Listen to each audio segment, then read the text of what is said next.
నిద్ర లేవగానే 3 నిమిషాలు ఈ ఒక్క మంత్రం వినండి. మీ జీవితం మారిపోవడం ఖాయం.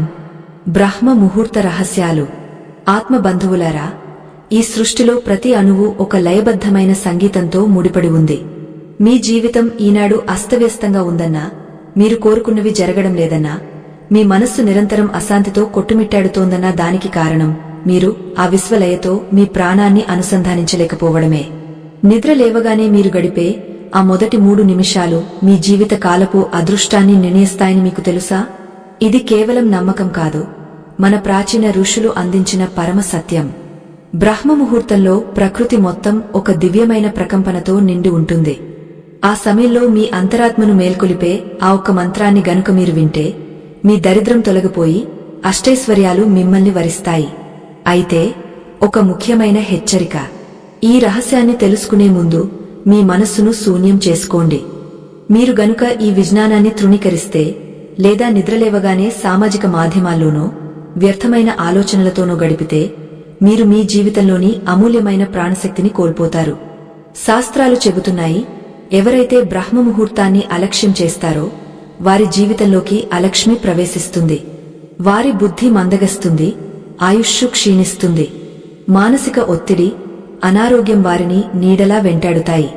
ఇది కేవలం హెచ్చరిక కాదు, ప్రకృతి ధర్మం. ఈ ధర్మాన్ని మీ ఉల్లంఘిస్తే మీ విజయానికి మీరే అడ్డుగోడలు నిర్మించుకున్నవారవుతారు. మన పురాణాల్లో ఒక అద్భుతమైన గాథ ఉంది.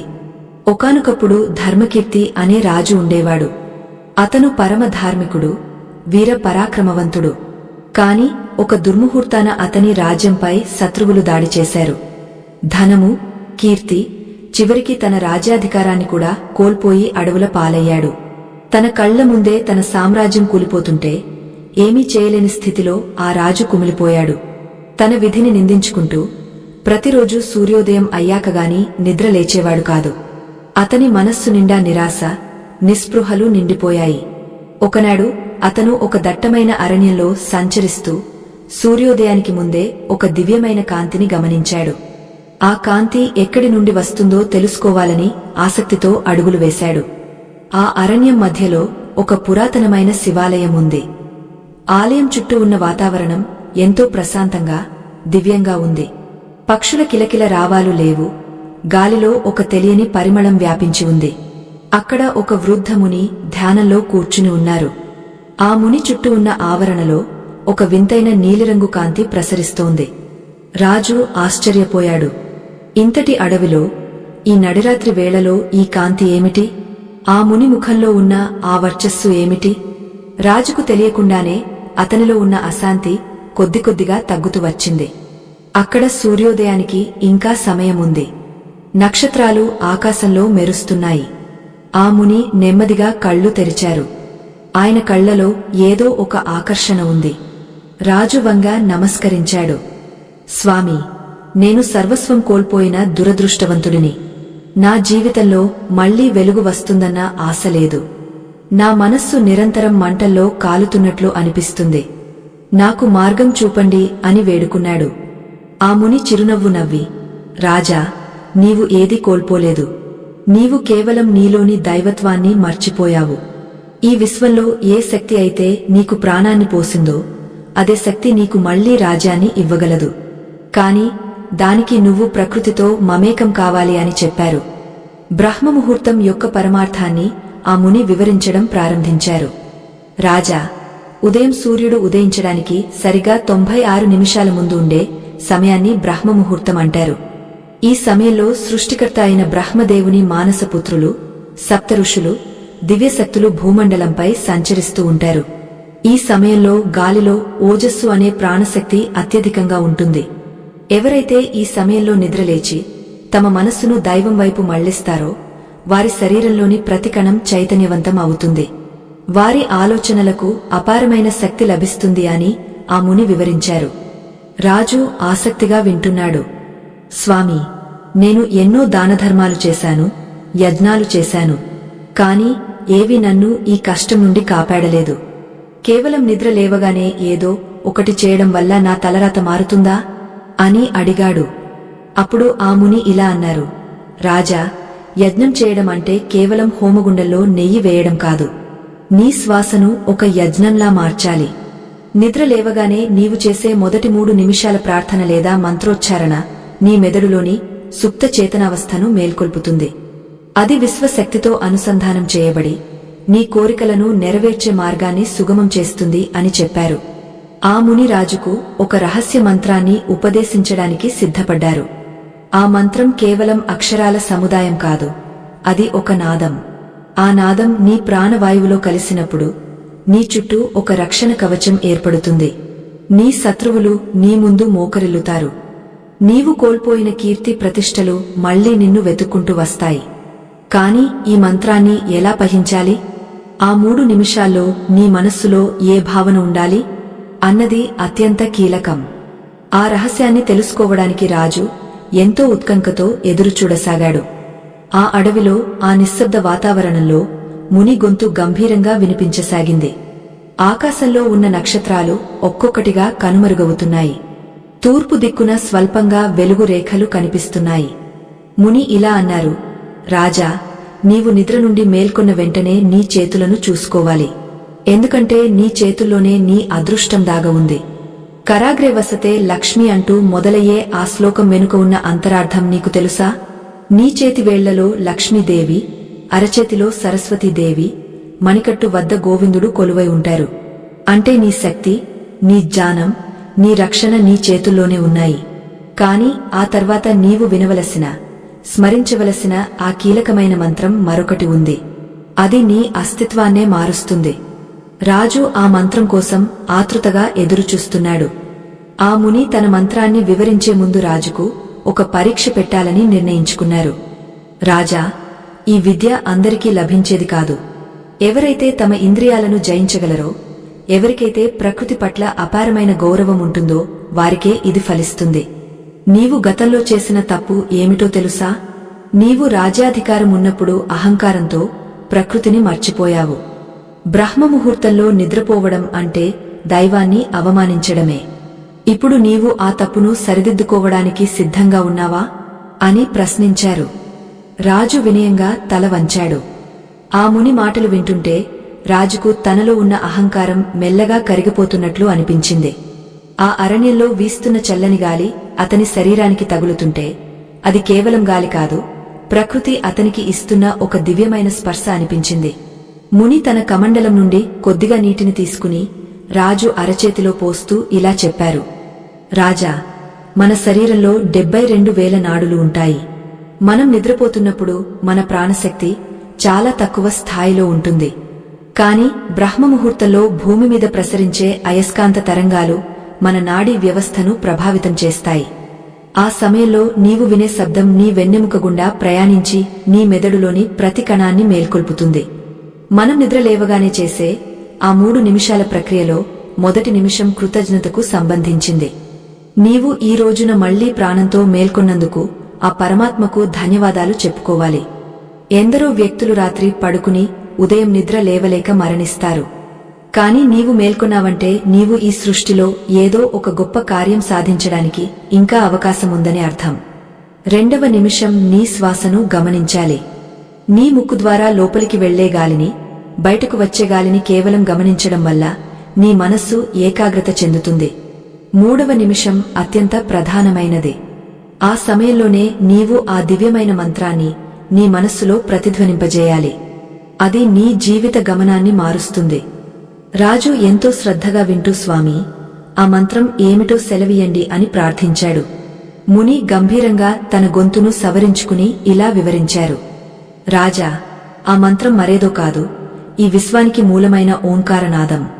అయితే ఆ ఓంకారాన్ని పఠించే విధానం చాలా విభిన్నంగా ఉంటుంది.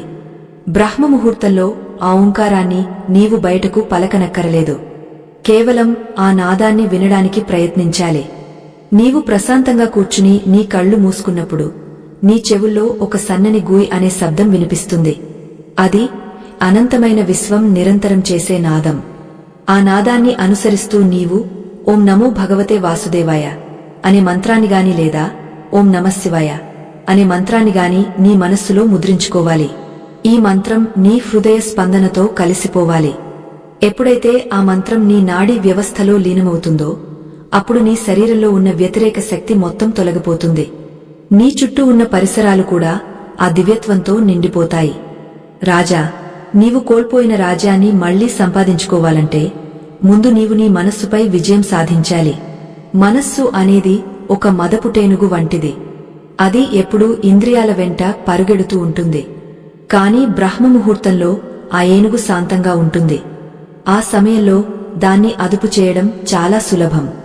ఈ రహస్యాన్ని గ్రహించిన వారే మహర్షులు అయ్యారు, మహా చక్రవర్తులు అయ్యారు.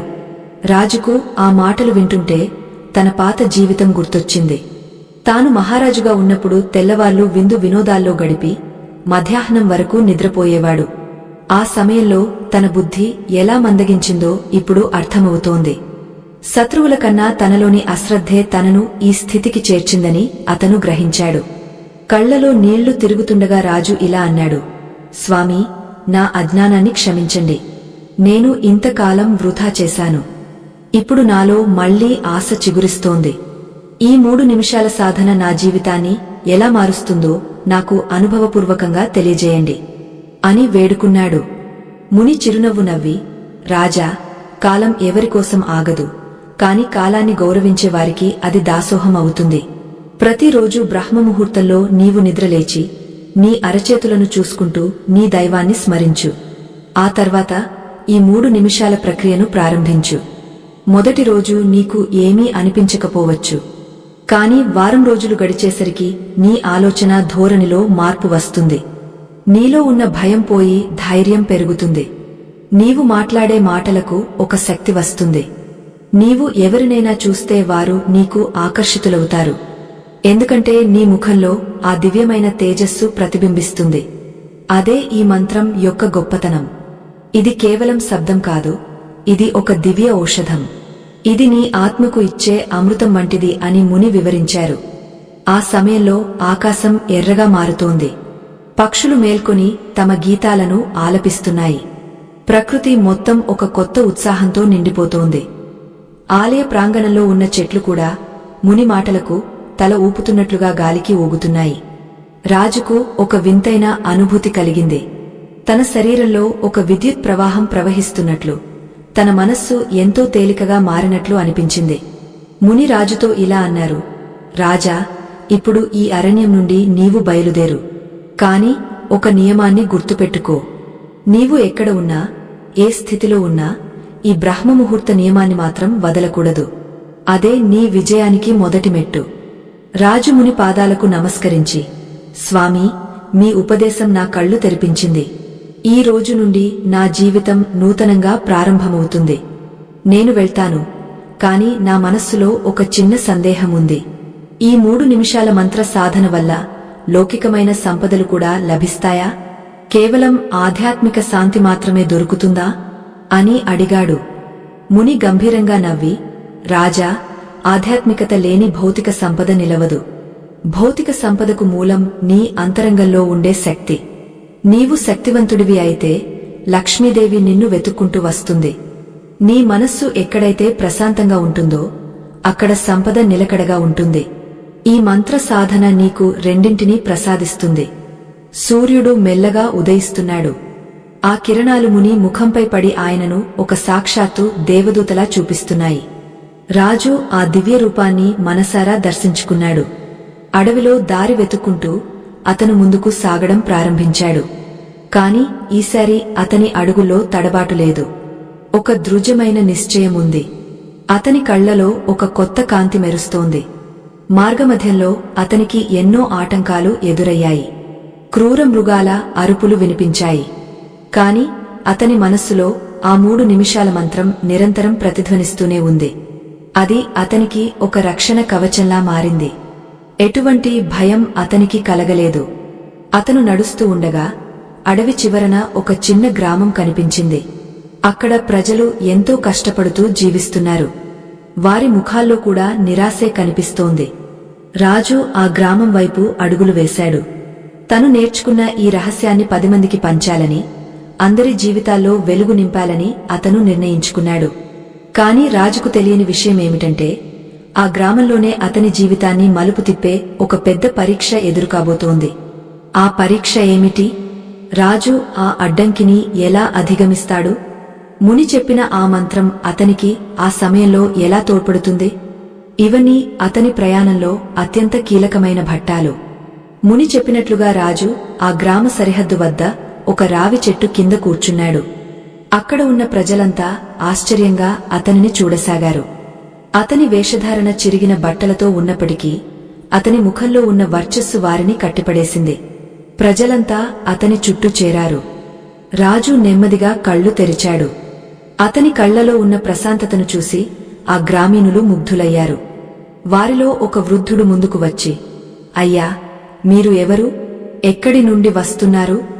మీ ముఖంలో ఏదో తెలియని దివ్యత్వం కనిపిస్తోంది. మమ్మల్ని కష్టాల నుండి కాపాడటానికి వచ్చిన దైవ సమానులారా మీరు? అని అడిగాడు. రాజు వినయంగా నవ్వుతూ సమాధానం చెప్పడం మొదలుపెట్టాడు. ధర్మకీర్తి ఆ వృద్ధుని వైపు ప్రశాంతంగా చూస్తూ తన మృదువైన గొంతుతో ఇలా చెప్పడం ప్రారంభించాడు. నాయనలారా, నేను ఒకప్పుడు మీలాగే కష్టాల్లో మునిగిపోయిన వాడిని. కాని ఒక మహాత్ముని కృప వల్ల నా జీవితంలోని చీకట్లు తొలగిపోయాయి. ఈ ప్రపంచంలో ఏదీ శాశ్వతం కాదు, కాని ఆ శాశ్వతమైన పరమాత్మ శక్తి మాత్రం మనలోనే ఉంటుంది. మీరు అనుభవిస్తున్న ఈ పేదరికం, ఈ బాధలు అన్నీ మీ మనస్సులోని బలహీనత నుండే పుట్టాయి. మీరు సూర్యోదయం అయ్యాక నిద్ర లేవడం వల్ల ప్రకృతి ఇచ్చే అమూల్యమైన ప్రాణశక్తిని కోల్పోతున్నారు. అందుకే మీలో ఉత్సాహం లేదు, మీ పనుల్లో విజయం లభించడం లేదు. ఆ మాటలు విన్న గ్రామ ప్రజలు ఒకరి ముఖం ఒకరు చూసుకున్నారు. ఇంత సరళంగా, గంభీరంగా జీవన సత్యాన్ని ఎవరూ తమకు వివరించలేదు. ధర్మకీర్తి వారిని ఉద్దేశించి ఇంకా ఇలా అన్నాడు. మీరు ప్రతిరోజూ నిద్రలేవగానే కేవలం 3 నిమిషాల సమయాన్ని మీకోసం కేటాయించండి. అది మీ తలరాతను మారుస్తుంది. మొదటి నిమిషం మీరు కళ్ళు తెరిచిన వెంటనే ఈ అందమైన ప్రపంచాన్ని చూడగలిగినందుకు, మళ్లీ శ్వాస తీసుకోగలుగుతున్నందుకు ఆ సృష్టికర్తకు కృతజ్ఞతలు చెప్పండి. కృతజ్ఞత లేని హృదయంలో లక్ష్మీదేవి ఎన్నడూ నిలవదు.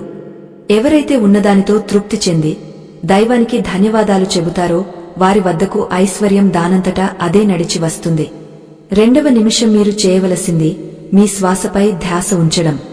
మీ నాసికా రంధ్రాల ద్వారా గాలి లోపలికి వెళ్తున్నప్పుడు ఆ విశ్వంలోని చైతన్యం మీలోకి ప్రవేశిస్తోందని భావించండి. గాలి బయటకు వదిలినప్పుడు మీలోని భయం, కోపం, అసూయ వంటి మలినాలు అన్నీ బయటకు పోతున్నాయని దృఢంగా నమ్మండి. ఈ రెండవ నిమిషం మీ శరీరంలోని నాడులను శుద్ధి చేస్తుంది. మీ మెదడు చురుగ్గా మారుతుంది. ఏ నిర్ణయం తీసుకోవాలన్నా మీకు ఒక స్పష్టత లభిస్తుంది. మూడవ నిమిషం అత్యంత కీలకమైనది. ఆ సమయంలోనే మీరు ఓంకార నాదాన్ని లేదా మీ ఇష్ట దైవనామాన్ని మనస్సులో స్మరించాలి. ఆ నాదం మీ నాడీ మండలాన్ని దివ్యమైన శక్తితో నింపుతుంది. సంశయాల ఛేదన. ధర్మకీర్తి బోధనలు వింటుండగా ఆ గ్రామపు భూస్వామి అక్కడికి వచ్చాడు. అతను చాలా గర్విష్టి, ఆధ్యాత్మిక విషయాలను అస్సలు నమ్మని వ్యక్తి. ధర్మకీర్తి చుట్టూ ఉన్న జనాన్ని చూసి అతను హేళనగా నవ్వాడు. ఓయి బాటసారి, పిచ్చి మాటలతో ఈ అమాయక ప్రజలను ఎందుకు మోసం చేస్తున్నావు? కేవలం 3 నిమిషాల ప్రార్థనతో దరిద్రం పోతుందా? అలా అయితే అందరూ ధనవంతులు అయిపోయేవారు కదా. కష్టపడి పని చేయకుండా ఇలాంటి కబుర్లు చెబితే నీ కడుపు నిండదు అని అరిచాడు. ప్రజలంతా భయంతో మౌనంగా ఉండిపోయారు. కాని ధర్మకీర్తి ముఖంలో ఏమాత్రం చలనం లేదు. అతను నెమ్మదిగా లేచి నిలబడి ఆ భూస్వామి కళ్లలోకి నేరుగా చూశాడు. ఆ చూపులో ఒక వింతైన పదును ఉంది. ధర్మకీర్తి ఇలా అన్నాడు, అయ్యా, విత్తనం నాటకుండా పంట పండదు అన్నది ఎంత నిజమో, మనస్సును సిద్ధం చేసుకోకుండా చేసే పని సఫలం కాదు అన్నది కూడా అంతే నిజం. పొలంలో విత్తనం వేయడానికి ముందు నేలను దున్నుతాం కదా, అలాగే రోజంతా పనులు చేయడానికి ముందు మన మనస్సును ఈ 3 నిమిషాల సాధనతో సిద్ధం చేసుకోవాలి. అప్పుడు మన శ్రమకు 100 రెట్లు ఫలితం వస్తుంది. మీరు ఎంతో సంపాదించి ఉండవచ్చు, కాని మీ మనస్సులో శాంతి ఉందా? మీరు రాత్రి పూట ప్రశాంతంగా నిద్రపోగలుగుతున్నారా అని ప్రశ్నించాడు. ఆ భూస్వామి ఒక్క క్షణం నిశ్శబ్దంగా ఉండిపోయాడు. ఎందుకంటే అతనికి ఎంత ధనమున్నా మనశ్శాంతి లేదు. రాత్రంతా పీడకలలతో, ఆందోళనతో గడుపుతుంటాడు. ధర్మకీర్తి మాటలు అతని అంతరాత్మను తాకాయి. అయినా తన అహంకారాన్ని వదులుకోలేక, సరే, నీవు చెప్పేది నిజమే అయితే మా గ్రామంలో గత 3 ఏళ్లుగా వర్షాలు లేక పంటలు పండటం లేదు. నీ ఈ మంత్రశక్తితో వర్షం కురిపించగలవా? అప్పుడు నిన్ను నమ్ముతాం అని సవాలు విసిరాడు. ప్రజలందరిలో ఒక ఆశ, ఒక భయం నెలకొన్నాయి. ప్రకృతిని శాసించడం మనిషి తరమా అని అందరూ చర్చించుకోవడం మొదలుపెట్టారు. విశ్వ చైతన్యం. ధర్మకీర్తి ఆకాశం వైపు చూశాడు. ఎండ మండుతోంది, ఒక్క మబ్బు తునక కూడా లేదు. అతను కళ్ళు మూసుకుని తన గురువు ఉపదేశించిన ఆ రహస్య మంత్రాన్ని మనస్సులో ధ్యానించడం మొదలుపెట్టాడు. అతను కేవలం శబ్దాన్ని పలకడం లేదు, ఆ శబ్దంలో లీనమైపోయాడు. తన శరీరమే ఒక మంత్రంగా మారిపోయిందని అతను భావించాడు. ఆ 3 నిమిషాల సమయం గడిచేసరికి ధర్మకీర్తి చుట్టూ ఒక వింతైన శీతలం ఆవరించింది. అతనిలోని ప్రశాంతత ఆ వాతావరణం అంతటా వ్యాపించింది. గ్రామ ప్రజలు ఆశ్చర్యంగా అతని ముఖం వైపు చూస్తున్నారు.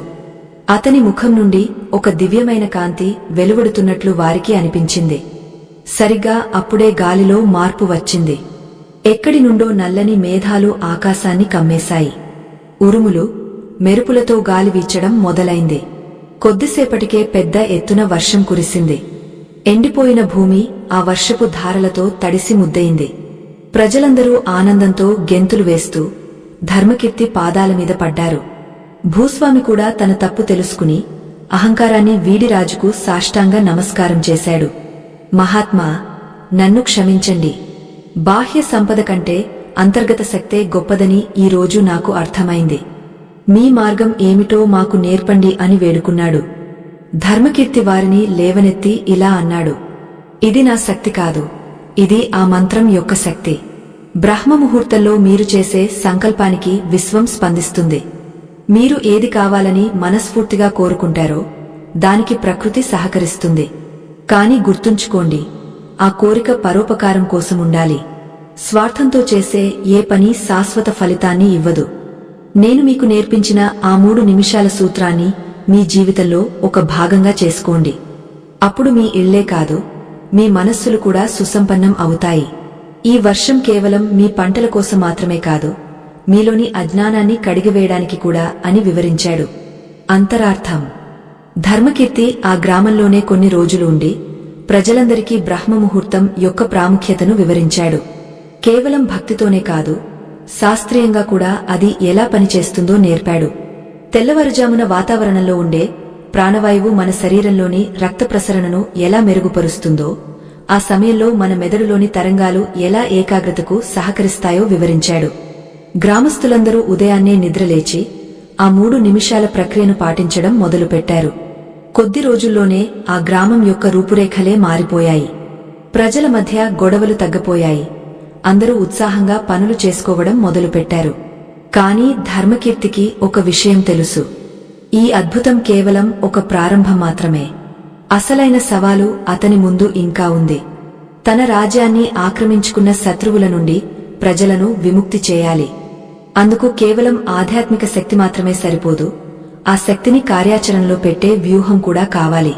ఆ వ్యూహాన్ని నిర్మించడానికి అతను మళ్లీ ప్రయాణం సాగించాలని నిశ్చయించుకున్నాడు. కాని అతను వెళ్తుండగా గ్రామ సరిహద్దు వద్ద ఒక వింతైన వ్యక్తి ఎదురయ్యాడు. ఆ వ్యక్తి వేషధారణ చాలా భయంకరంగా ఉంది. అతని చేతిలో ఒక వింతైన దండం ఉంది. అతను ధర్మకీర్తిని చూసి వికటంగా నవ్వుతూ అడ్డుకున్నాడు. రాజా, నీవు కేవలం కొన్ని వర్షపు చినుకులతో ఈ ప్రజలను మోసం చేయగలవేమో, కాని నా మాయను నువ్వు దాటలేవు. నీవు నేర్చుకున్న ఆ 3 నిమిషాల మంత్రం నా మంత్రతంత్రాల ముందు పనిచేయదు అని ఆ వ్యక్తి గర్జించాడు. అతను ఒక మంత్రగాడు అని ధర్మకీర్తి గ్రహించాడు. ఆ మంత్రగాడు ఎవరో కాదు, ధర్మకీర్తి రాజ్యాన్ని ఆక్రమించుకున్న శత్రు రాజు దగ్గర ఉండే ప్రధాన మాంత్రికుడు. రాజును వెతుక్కుంటూ అతను ఇక్కడి దాకా వచ్చాడు. ఇప్పుడు ధర్మకీర్తి ఎదుట ఒక పెద్ద పరీక్ష ఎదురైంది. తన ఆధ్యాత్మిక శక్తితో ఆ మంత్రగాడిని ఎలా ఎదుర్కొంటాడు? ఆ 3 నిమిషాల రహస్యం అతనిని ఈ ప్రాణాపాయం నుండి కాపాడుతుందా? ఆ మంత్రగాడి కళ్ళు నిప్పులు చెరుగుతున్నాయి. అతని చుట్టూ ఉన్న గాలి ఒక్కసారిగా వేడెక్కింది. అతను తన చేతిలో ఉన్న వింతైన దండాన్ని గాలిలో ఊపుతూ వికటంగా నవ్వుతూ ధర్మకీర్తి వైపు అడుగులు వేశాడు. ఆ నవ్వులో ఒక విధమైన క్రూరత్వం, అహంకారం నిండి ఉన్నాయి. గ్రామ ప్రజలు భయంతో వణికిపోతూ వెనక్కి తగ్గారు.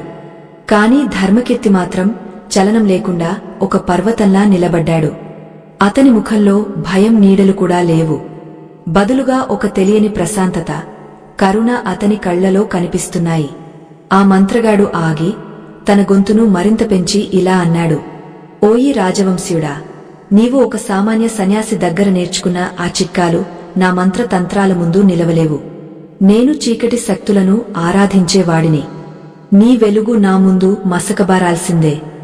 ధర్మకీర్తి నెమ్మదిగా తన కళ్లను తెరిచి ఆ మంత్రగాడి వైపు చూశాడు. సోదరా, వెలుగును చూసి చీకటి భయపడుతుంది కాని చీకటిని చూసి వెలుగు ఎప్పుడూ భయపడదు. నీవు ఆరాధించే ఆ శక్తులు కేవలం భ్రమలు. అవి మనిషిలోని బలహీనతను ఆసరాగా చేసుకుని పెరుగుతాయి. కాని నేను తెలుసుకున్న సత్యం విశ్వవ్యాప్తమైనదే. అది సూర్యోదయానికి ముందే ఉదయించే ఆ దివ్య కిరణాల వంటిది. ఆ కిరణాలు పడగానే ఎటువంటి మంచుగడ్డ అయినా కరిగిపోవాల్సిందే. నీవు నన్ను అడ్డుకోలేవు, ఎందుకంటే నేను కేవలం ఒక వ్యక్తిగా నీ ముందు లేను. నేను ఆ విశ్వ చైతన్యంలో ఒక భాగంగా మారిపోయాను. నీ తంత్రాలు నా శరీరాన్ని తాకవచ్చు కాని నా ఆత్మను స్పృశించలేవు అని గంభీరంగా చెప్పాడు. మంత్రగాడు ఆగ్రహంతో ఊగపోయాడు. అతను తన దండాన్ని భూమికి కొట్టగానే అక్కడ నుండి నల్లని పొగ వెలువడింది. ఆ పొగలో నుండి భయంకరమైన ఆకారాలు పుట్టుకొచ్చాయి. అవి గ్రామ ప్రజల వైపు దూసుకువెళ్లబోతుంటే ధర్మకీర్తి తన మనస్సులో ఆ 3 నిమిషాల దివ్య మంత్రాన్ని స్మరించడం ప్రారంభించాడు. అతను కేవలం ఒక్క అడుగు ముందుకు వేశాడు. అతని పాదం భూమిని తాకగానే ఒక అద్భుతం జరిగింది. అతని పాదముద్రల నుండి ఒక బంగారు వర్ణపు కాంతి వెలువడి ఆ గ్రామం చుట్టూ ఒక రక్షణ కవచంలా ఏర్పడింది. ఆ నల్లని ఆకారాలు ఆ కాంతిని తాకగానే కర్పూరంలా కరిగిపోయాయి. మంత్రగాడు ఆశ్చర్యపోయాడు. తన జీవితంలో ఇలాంటి శక్తిని అతను ఎప్పుడూ చూడలేదు. రాజా, ఇది ఏ విద్య? నీవు ఏ దేవతను ప్రసన్నం చేసుకున్నావు? నా శక్తులనే నిర్వీర్యం చేసే ఈ మంత్రం వెనుక ఉన్న రహస్యమేమిటి? అని మంత్రగాడు వణికిపోతున్న గొంతుతో అడిగాడు. ధర్మకీర్తి చిరునవ్వు నవ్వి ఇలా అన్నాడు. నేను ఏ దేవతను ప్రత్యేకంగా ప్రసన్నం చేసుకోలేదు. నేను కేవలం ప్రకృతి నియమాన్ని పాటించాను. బ్రహ్మముహూర్తంలో నిద్రలేచి నా మనస్సును శూన్యం చేసుకుని ఆ విశ్వనాదంతో అనుసంధానం అయ్యాను. ఆ 3 నిమిషాల సాధనలో నేను పొందిన ఏకాగ్రత ఇప్పుడు నా చుట్టూ ఈ రక్షణ వలయాన్ని సృష్టించింది. మనిషి తనలోని దైవత్వాన్ని గుర్తించినప్పుడు బయటి శక్తులు ఏవీ అతనికి హాని చేయలేవు.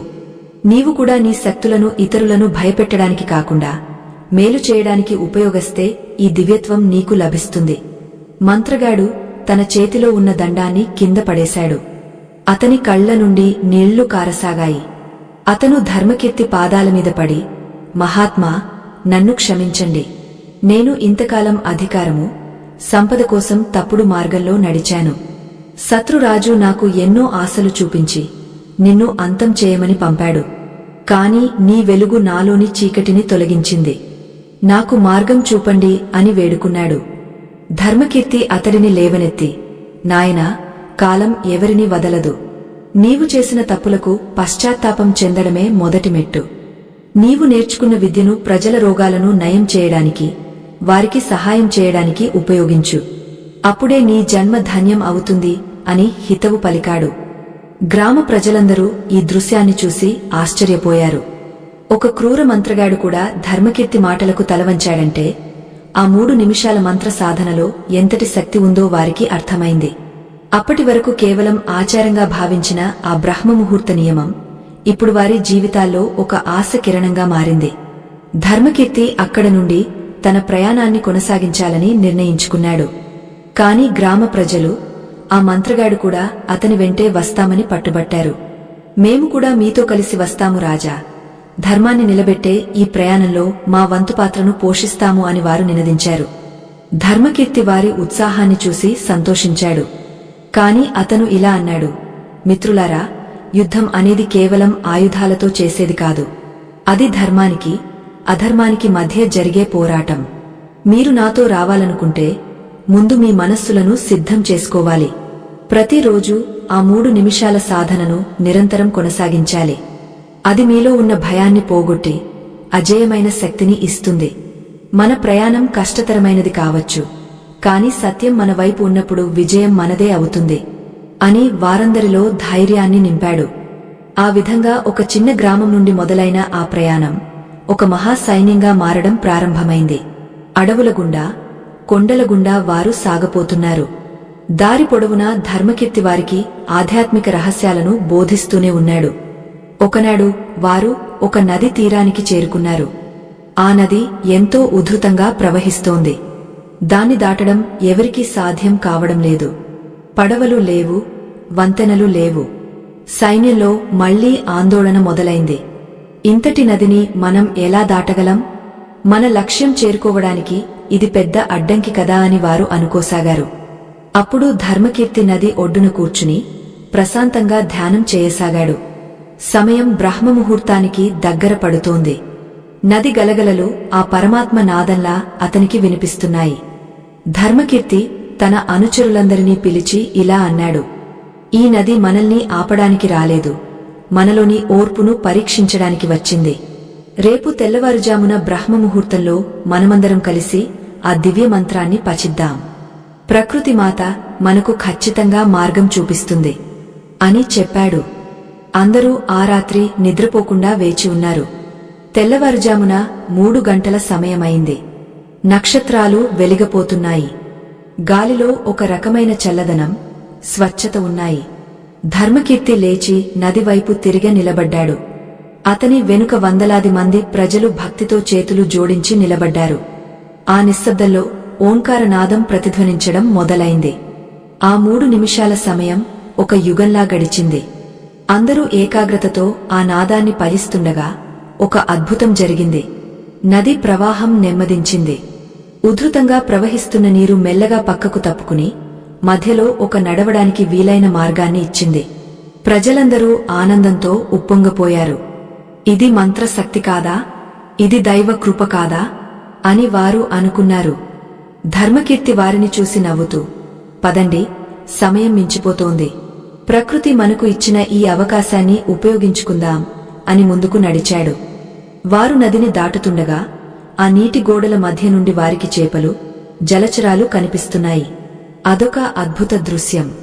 నది దాటిన తర్వాత ఆ మార్గం మళ్లీ నీటితో నిండిపోయింది.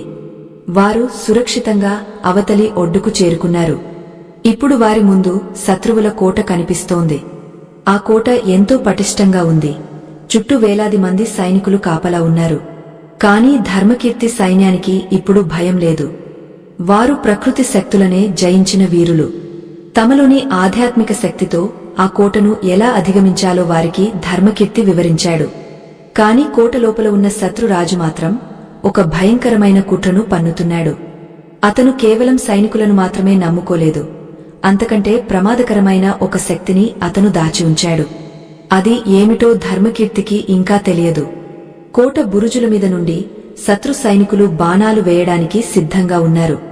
కాని ధర్మకీర్తి సైన్యం ఏ ఆయుధాలు లేకుండా కేవలం శాంతితో ముందుకు సాగుతోంది. ఆ దృశ్యం శత్రువులను అయోమయానికి గురిచేసింది. ఆయుధాలు లేని వారిపై దాడి చేయడం ఎలా అని వారు ఆలోచిస్తున్నారు. సరిగా అదే సమయంలో కోట లోపల నుండి ఒక వింతైన శబ్దం వినిపించింది. భూమి కంపించడం మొదలైంది. కోట తలుపులు వాటంతటా అవే తెరుచుకున్నాయి. లోపల నుండి ఏదో ఒక భయంకరమైన శక్తి బయటకు వస్తోంది. ధర్మకీర్తి తన సైన్యాన్ని ఆగమని సంజ్ఞ చేశాడు. ఇప్పుడు అసలైన పోరాటం ప్రారంభం కాబోతోంది. అది మనుషులతో కాదు, మనిషిలోని అరిషడ్వర్గాలతో జరిగే పోరాటం.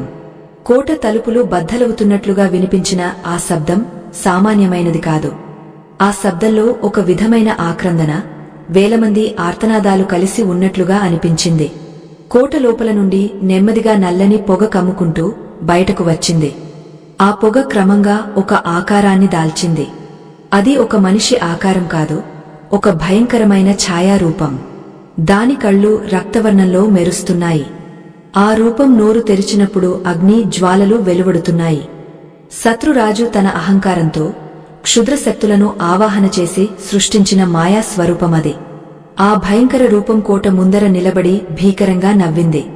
ఆ నవ్వుకు భూమి కంపించింది, చెట్లు తలలు వంచాయి. ధర్మకీర్తి సైన్యంలోని ప్రజలు ఆ రూపాన్ని చూసి నిశ్చేష్టులయ్యారు. అప్పటివరకు ఉన్న ధైర్యం ఒక్కసారిగా ఆవిరైపోతుందేమో అన్నట్లుగా వారి గుండెలు వేగంగా కొట్టుకోసాగాయి. కొందరు వెనక్కి తగ్గడానికి ప్రయత్నించారు.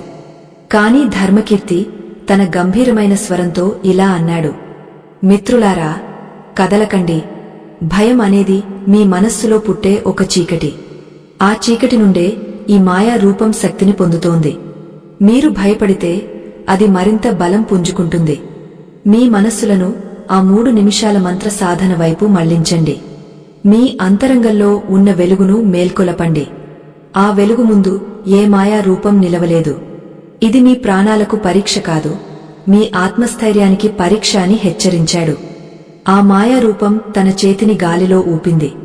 వెంటనే ఆకాశం నుండి నిప్పులు కురవడం ప్రారంభించాయి. ఆ నిప్పు కణాలు సైనికులపై పడబోతుండగా ధర్మకీర్తి తన 2 చేతులను ఆకాశం వైపు చాచాడు. అతని నోటి నుండి ఆ దివ్యమైన మంత్రం వెలువడింది. ఆశ్చర్యకరంగా ఆ నిప్పు కణాలు సైనికులను తాకకుండానే గాలిలో కరిగిపోయాయి. ధర్మకీర్తి చుట్టూ ఉన్న ఆ బ్రహ్మ తేజస్సు ఒక రక్షణ కవచంలా మారి అందరినీ కాపాడింది. ఇది చూసిన శత్రు సైనికులు కూడా భయంతో ఆయుధాలు కింద పడేశారు. వారు కూడా ఆ దివ్య శక్తికి వశమయ్యారు. కాని ఆ మాయా రూపం మాత్రం పట్టు వదలకుండా ధర్మకీర్తి వైపు దూసుకురావడానికి సిద్ధమైంది. అది తన పాదాన్ని భూమిపై మోపగానే పెద్ద గొయ్యి ఏర్పడింది. ఆ గొయ్యి నుండి వెలువడిన విషవాయువులు అందరినీ ఉక్కిరిబిక్కిరి చేస్తున్నాయి. ప్రజలు శ్వాస తీసుకోవడానికి ఇబ్బంది పడుతున్నారు. ధర్మకీర్తి వారికి ఒక రహస్యం చెప్పాడు. మిత్రులారా, శ్వాసను బిగబట్టకండి. మీరు ప్రతిరోజు బ్రహ్మముహూర్తంలో చేసే ఆ శ్వాస ప్రక్రియను ఇప్పుడే అనుసరించండి. మీ ఉచ్ఛ్వాస నిశ్వాసాల్లో ఆ పరమాత్మను స్మరించండి. ఆ దివ్యమంత్రం మీ ఊపిరితిత్తులను రక్షిస్తుంది. ఈ విషవాయువులు మిమ్మల్ని ఏమీ చేయలేవు. మీ మనస్సును కేవలం ఆ 3 నిమిషాల ప్రశాంతత వైపు మళ్లించండి అని ఆదేశించాడు. ప్రజలందరూ కళ్లు మూసుకుని ఆ విషవాయువుల మధ్యలోనే ప్రశాంతంగా శ్వాస తీసుకోవడం ప్రారంభించారు. అది చూసి ఆ మాయా రూపం విస్తుపోయింది. మనుషులు మృత్యువు ముందు కూడా ఇంత ప్రశాంతంగా ఎలా ఉండగలరు అని అది ఆలోచించసాగింది. దాని శక్తి క్షీణించడం మొదలైంది. ఎందుకంటే ఆ రూపం ప్రజల భయం మీద ఆధారపడి జీవిస్తుంది. ఎప్పుడైతే ప్రజల్లో భయం పోయి భక్తి, ప్రశాంతత నెలకొన్నాయో అప్పుడు ఆ మాయా రూపానికి ఆహారం అందకుండా పోయింది. అది క్రమంగా చిన్నదిగా మారిపోసాగింది. ధర్మకీర్తి అడుగులో అడుగు వేస్తూ ఆ రూపం దగ్గరకు వెళ్లాడు.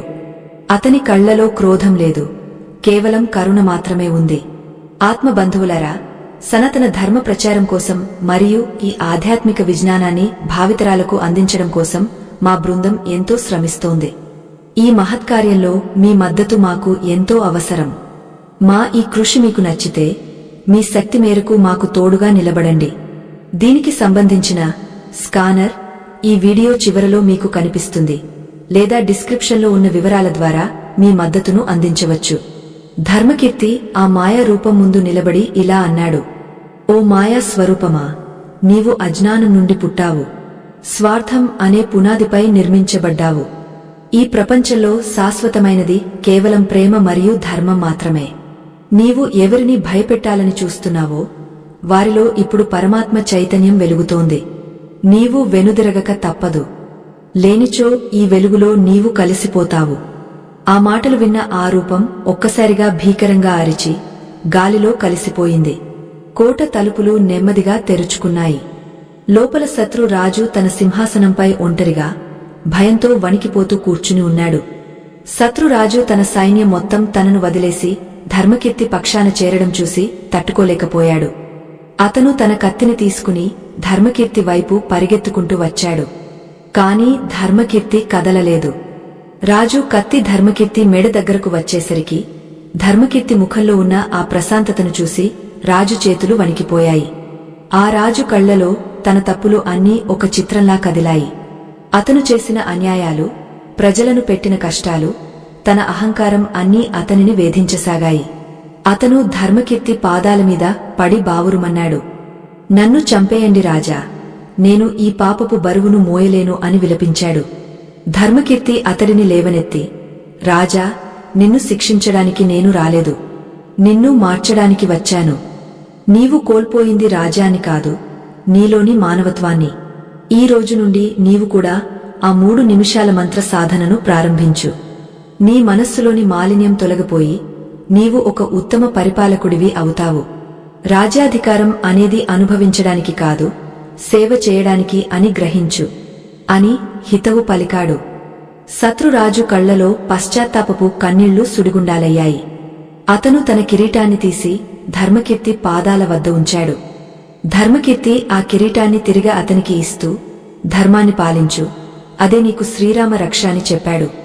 అక్కడ ఉన్న ప్రజలందరూ జయజయధ్వానాలు చేశారు. రక్తం చిందించకుండా, ఎవరిని చంపకుండా కేవలం ఆధ్యాత్మిక శక్తితో ఒక యుద్ధాన్ని గెలవడం అనేది చరిత్రలో ముందెన్నడూ జరగలేదు. ధర్మకీర్తి సాధించిన ఈ విజయం వెనుక ఉన్న అసలు రహస్యం ఏమిటో అందరికీ అర్థమైంది. అది బ్రహ్మముహూర్తంలోని ఆ 3 నిమిషాల మంత్ర సాధన. ఆ సాధన ఒక మనిషిని ఎంతటి శక్తివంతుడిగా మారుస్తుందో, సమాజంలో ఎంతటి మార్పును తీసుకువస్తుందో వారందరికీ అనుభవపూర్వకంగా తెలిసింది. ధర్మకీర్తి తిరిగా తన రాజ్యాన్ని చేరుకున్నాడు. కాని ఈసారి అతను ఒక రాజుగా కాదు, ఒక ఆధ్యాత్మిక మార్గదర్శిగా తన ప్రజలను పాలించడం మొదలుపెట్టాడు. అతని రాజ్యంలో ప్రతి ఇంట్లోనూ తెల్లవారుజామునే ఆ దివ్యనాదం వినిపించేది. ప్రజలందరూ ఆరోగ్యంగా, ఆనందంగా ఉండేవారు. ఆ రాజ్యంలో దొంగతనాలు లేవు, పేదరికం లేదు, రోగాలు లేవు. ఎందుకంటే ప్రతి ఒక్కరూ తమ లోపల ఉన్న దైవత్వాన్ని ఆ 3 నిమిషాల ప్రక్రియ ద్వారా మేల్కొలుపుతున్నారు. కాని ఈ ప్రశాంతత ఎక్కువ కాలం ఉండనివ్వకూడదని తలచిన కొన్ని శక్తులు మళ్లీ కుట్రలు పన్నడం మొదలుపెట్టాయి. ఆ శక్తులు ఎక్కడి నుండి వస్తున్నాయి? ధర్మకీర్తి వాటిని ఎలా ఎదుర్కొంటాడు? ఈ ఆధ్యాత్మిక రహస్యం ఇంకా ఎన్ని మలుపులు తిరుగుతుంది అన్నది ముందు ముందు మనం తెలుసుకోవాల్సిన అసలైన సత్యం. ధర్మకీర్తి తన అంతరంగంలో ఒక విషయాన్ని గమనించాడు. తన శక్తి పెరిగే కొద్దీ తన బాధ్యత కూడా పెరుగుతోందని అతను గుర్తించాడు. ఆధ్యాత్మికత అంటే కేవలం కళ్ళు మూసుకుని కూర్చోవడం కాదు, అది ప్రతి పనిలోనూ దైవత్వాన్ని చూడటం. ఒకరోజు రాత్రి అతను ధ్యానంలో ఉండగా అతని గురువు మళ్లీ అతని అంతరంగంలో దర్శనమిచ్చారు. రాజా, నీవు ఒక మెట్టు మాత్రమే ఎక్కావు. ఇంకా అధిరోహించవలసిన శిఖరాలు ఎన్నో ఉన్నాయి. నీవు తెలుసుకున్న ఈ 3 నిమిషాల మంత్రం కేవలం వ్యక్తిగత అభివృద్ధికి మాత్రమే కాదు, ఇది ఈ విశ్వంలోని రహస్య తలుపులను తెరిచే తాళంచెవి అని గురువు హెచ్చరించారు. ఆ రహస్య తలుపులు ఏమిటి? ఆ మంత్రంలో ఉన్న లోతైన అర్థమేమిటి? ఆ 3 నిమిషాల్లో మనం చేసే సంకల్పం విశ్వాంతరాళాల్లోకి ఎలా ప్రయాణిస్తుంది? ఈ ప్రశ్నలకు సమాధానం వెతుకుతూ ధర్మకీర్తి మళ్లీ ఒక కొత్త అన్వేషణను ప్రారంభించాడు. ఈసారి అతని ప్రయాణం భూమి మీద కాదు, తన లోపల ఉన్న అద్భుతమైన ప్రపంచం వైపు. ఆ ప్రపంచంలో అతనికి ఎదురైన అనుభవాలు ఊహకందనివే. దేవతలు, గంధర్వులు, సిద్ధులు సంచరించే ఆ లోకంలో ధర్మకీర్తి ఏ నిజాలను తెలుసుకున్నాడో అవి సామాన్య మానవులకు ఎలా ఉపయోగపడతాయో తెలుసుకోవడం మనందరి బాధ్యత. ముందున్న రోజుల్లో మనం ఆ రహస్యాలను ఒక్కొక్కటిగా విప్పుదాం. బ్రహ్మముహూర్తం అంటే కేవలం సమయం కాదు, అది ఒక దివ్యద్వారం. ఆ ద్వారం గుండా ప్రవేశించిన వారికి అసాధ్యమైనది ఏదీ లేదు. ధర్మకీర్తి ప్రయాణం మనందరి ప్రయాణం. మనలోని అజ్ఞానాన్ని తొలగించుకుని వెలుగువైపు సాగే ఈ యాత్రలో మీరందరూ భాగస్వాములు కావాలని ఆశిస్తున్నాను. ఆ 3 నిమిషాల మంత్రం మీ జీవితాల్లో ఎలాంటి అద్భుతాలను సృష్టిస్తుందో మీరే స్వయంగా చూడబోతున్నారు. సిద్ధంగా ఉండండి. ఆ దివ్యమైన జ్ఞానాన్ని స్వీకరించడానికి మీ మనస్సును సిద్ధం చేసుకోండి.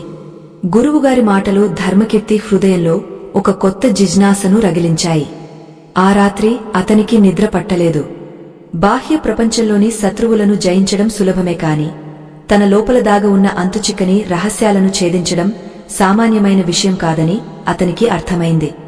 మరుసటి రోజు తెల్లవారుజామున నక్షత్రాలు ఇంకా ఆకాశంలో మెరుస్తుండగానే ధర్మకీర్తి తన రాజభవనంలోని ధ్యాన మందిరానికి చేరుకున్నాడు.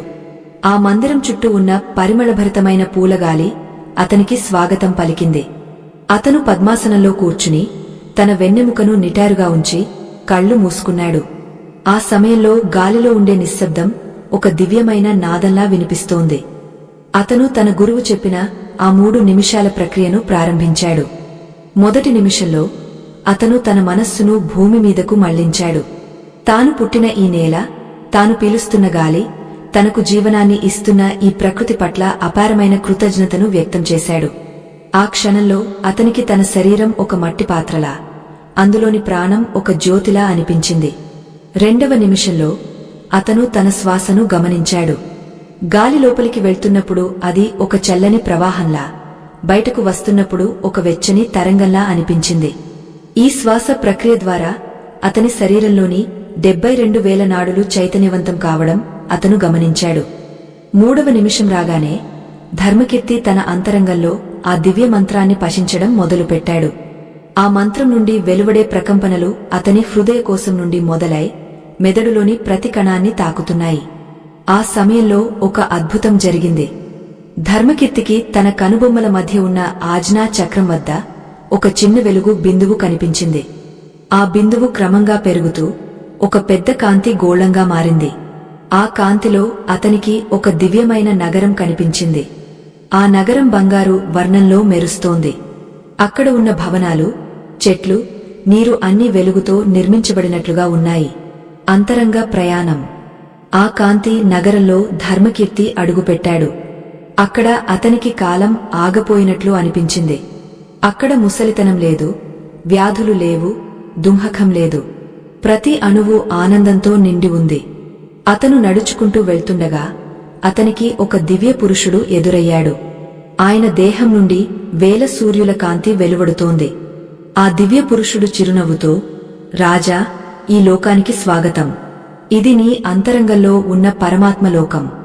ఎవరైతే బ్రహ్మముహూర్తంలో ఆ 3 నిమిషాల నియమాన్ని నిష్ఠతో పాటిస్తారో వారికి మాత్రమే ఈ లోకపు తలుపులు తెరుచుకుంటాయి అని చెప్పారు. ధర్మకీర్తి వినయంగా నమస్కరించి, స్వామీ, ఈ లోకం ఇంత సుందరంగా ఎందుకు ఉంది? భూమి మీద ప్రజలు ఎందుకు ఇన్ని కష్టాలు పడుతున్నారు అని అడిగాడు. ఆ దివ్య పురుషుడు ఇలా వివరించారు, రాజా, భూమి మీద మనుషులు తమ మనస్సును బాహ్య విషయాల వైపు మళ్లిస్తారు. వారు ఐశ్వర్యం కోసం, అధికారం కోసం నిరంతరం పరుగెడుతుంటారు. ఆ పరుగులో వారు తమ లోపల ఉన్న అద్భుతమైన నిధిని మర్చిపోతారు. నిద్ర లేవగానే వారు వ్యర్థమైన ఆలోచనలతో తమ శక్తిని ఖర్చు చేస్తారు. కాని ఎవరైతే ఆ మొదటి 3 నిమిషాలు తమ అంతరంగం వైపు చూస్తారో వారు ఈ దివ్య శక్తిని పొందుతారు. ఆ శక్తి వారికి రోజంతా రక్షణ కవచంలా ఉంటుంది. ఆ దివ్య పురుషుడు ధర్మకీర్తికి ఒక స్ఫటికమణిని చూపించారు. ఆ మణిలో భూమి మీద జరుగుతున్న సంఘటనలు అన్నీ కనిపిస్తున్నాయి. ధర్మకీర్తి ఆశ్చర్యంగా చూశాడు. ఎక్కడో ఒక మారుమూల గ్రామంలో ఒక పేదవాడు నిద్రలేవగానే దైవాన్ని స్మరిస్తున్నాడు. అతని చుట్టూ ఒక తెల్లని కాంతి వలయం ఏర్పడింది. మరొక చోట ఒక గొప్ప ధనవంతుడు నిద్రలేవగానే కోపంతో తన సేవకులను తిడుతున్నాడు. అతని చుట్టూ నల్లని పొగ కమ్ముకుంది. ఆ కాంతి వలయం ఉన్న వ్యక్తికి ఆ రోజంతా పనులు సులభంగా జరిగిపోతున్నాయి. కాని ఆ నల్లని పొగ ఉన్న వ్యక్తికి ఎన్ని సౌకర్యాలు ఉన్నా అశాంతిగా ఉన్నాడు. శబ్దశక్తి, మంత్ర రహస్యం. రాజా, శబ్దం అనేది ఒక ఆయుధం. బ్రహ్మముహూర్తంలో విశ్వం మొత్తం ఒకానొక లయలో ఉంటుంది. ఆ సమయంలో నీవు పయించే మంత్రం నీడి ఎనేలోని సంకేతాలను మారుస్తుంది. నీవు నిద్రలేవగానే వినే ఆ 3 నిమిషాల నాదం నీ మెదడులోని ఆల్ఫా తరంగాలను ప్రేరేపిస్తుంది. దీనివల్ల నీ జ్ఞాపకశక్తి పెరుగుతుంది, నీ నిర్ణయ సామర్థ్యం మెరుగుపడుతుంది. అత్యంత ముఖ్యమైన విషయమేమిటంటే నీవు ఏది కావాలని కోరుకుంటే అది నీ జీవితంలోకి ఆకర్షించబడుతుంది. ఇది ఆకర్షణ సిద్ధాంతం కాదు, ఇది సృష్టి ధర్మం. నీవు ఏ తరంగాలను విశ్వంలోకి వదులుతావో అవే నీ దగ్గరకు తిరిగి వస్తాయి అని ఆ దివ్య పురుషుడు బోధించారు. ధర్మకీర్తికి ఇప్పుడు పూర్తి స్పష్టత వచ్చింది. ఆ 3 నిమిషాల మంత్రం కేవలం ఒక భక్తి మార్గం కాదు, అది ఒక గొప్ప విజ్ఞానం. అతను ఆ దివ్య పురుషుడిని మరో ప్రశ్న అడిగాడు. స్వామీ, ఈ రహస్యాన్ని ప్రజలందరికీ చెబితే అందరూ సుఖంగా ఉంటారు కదా?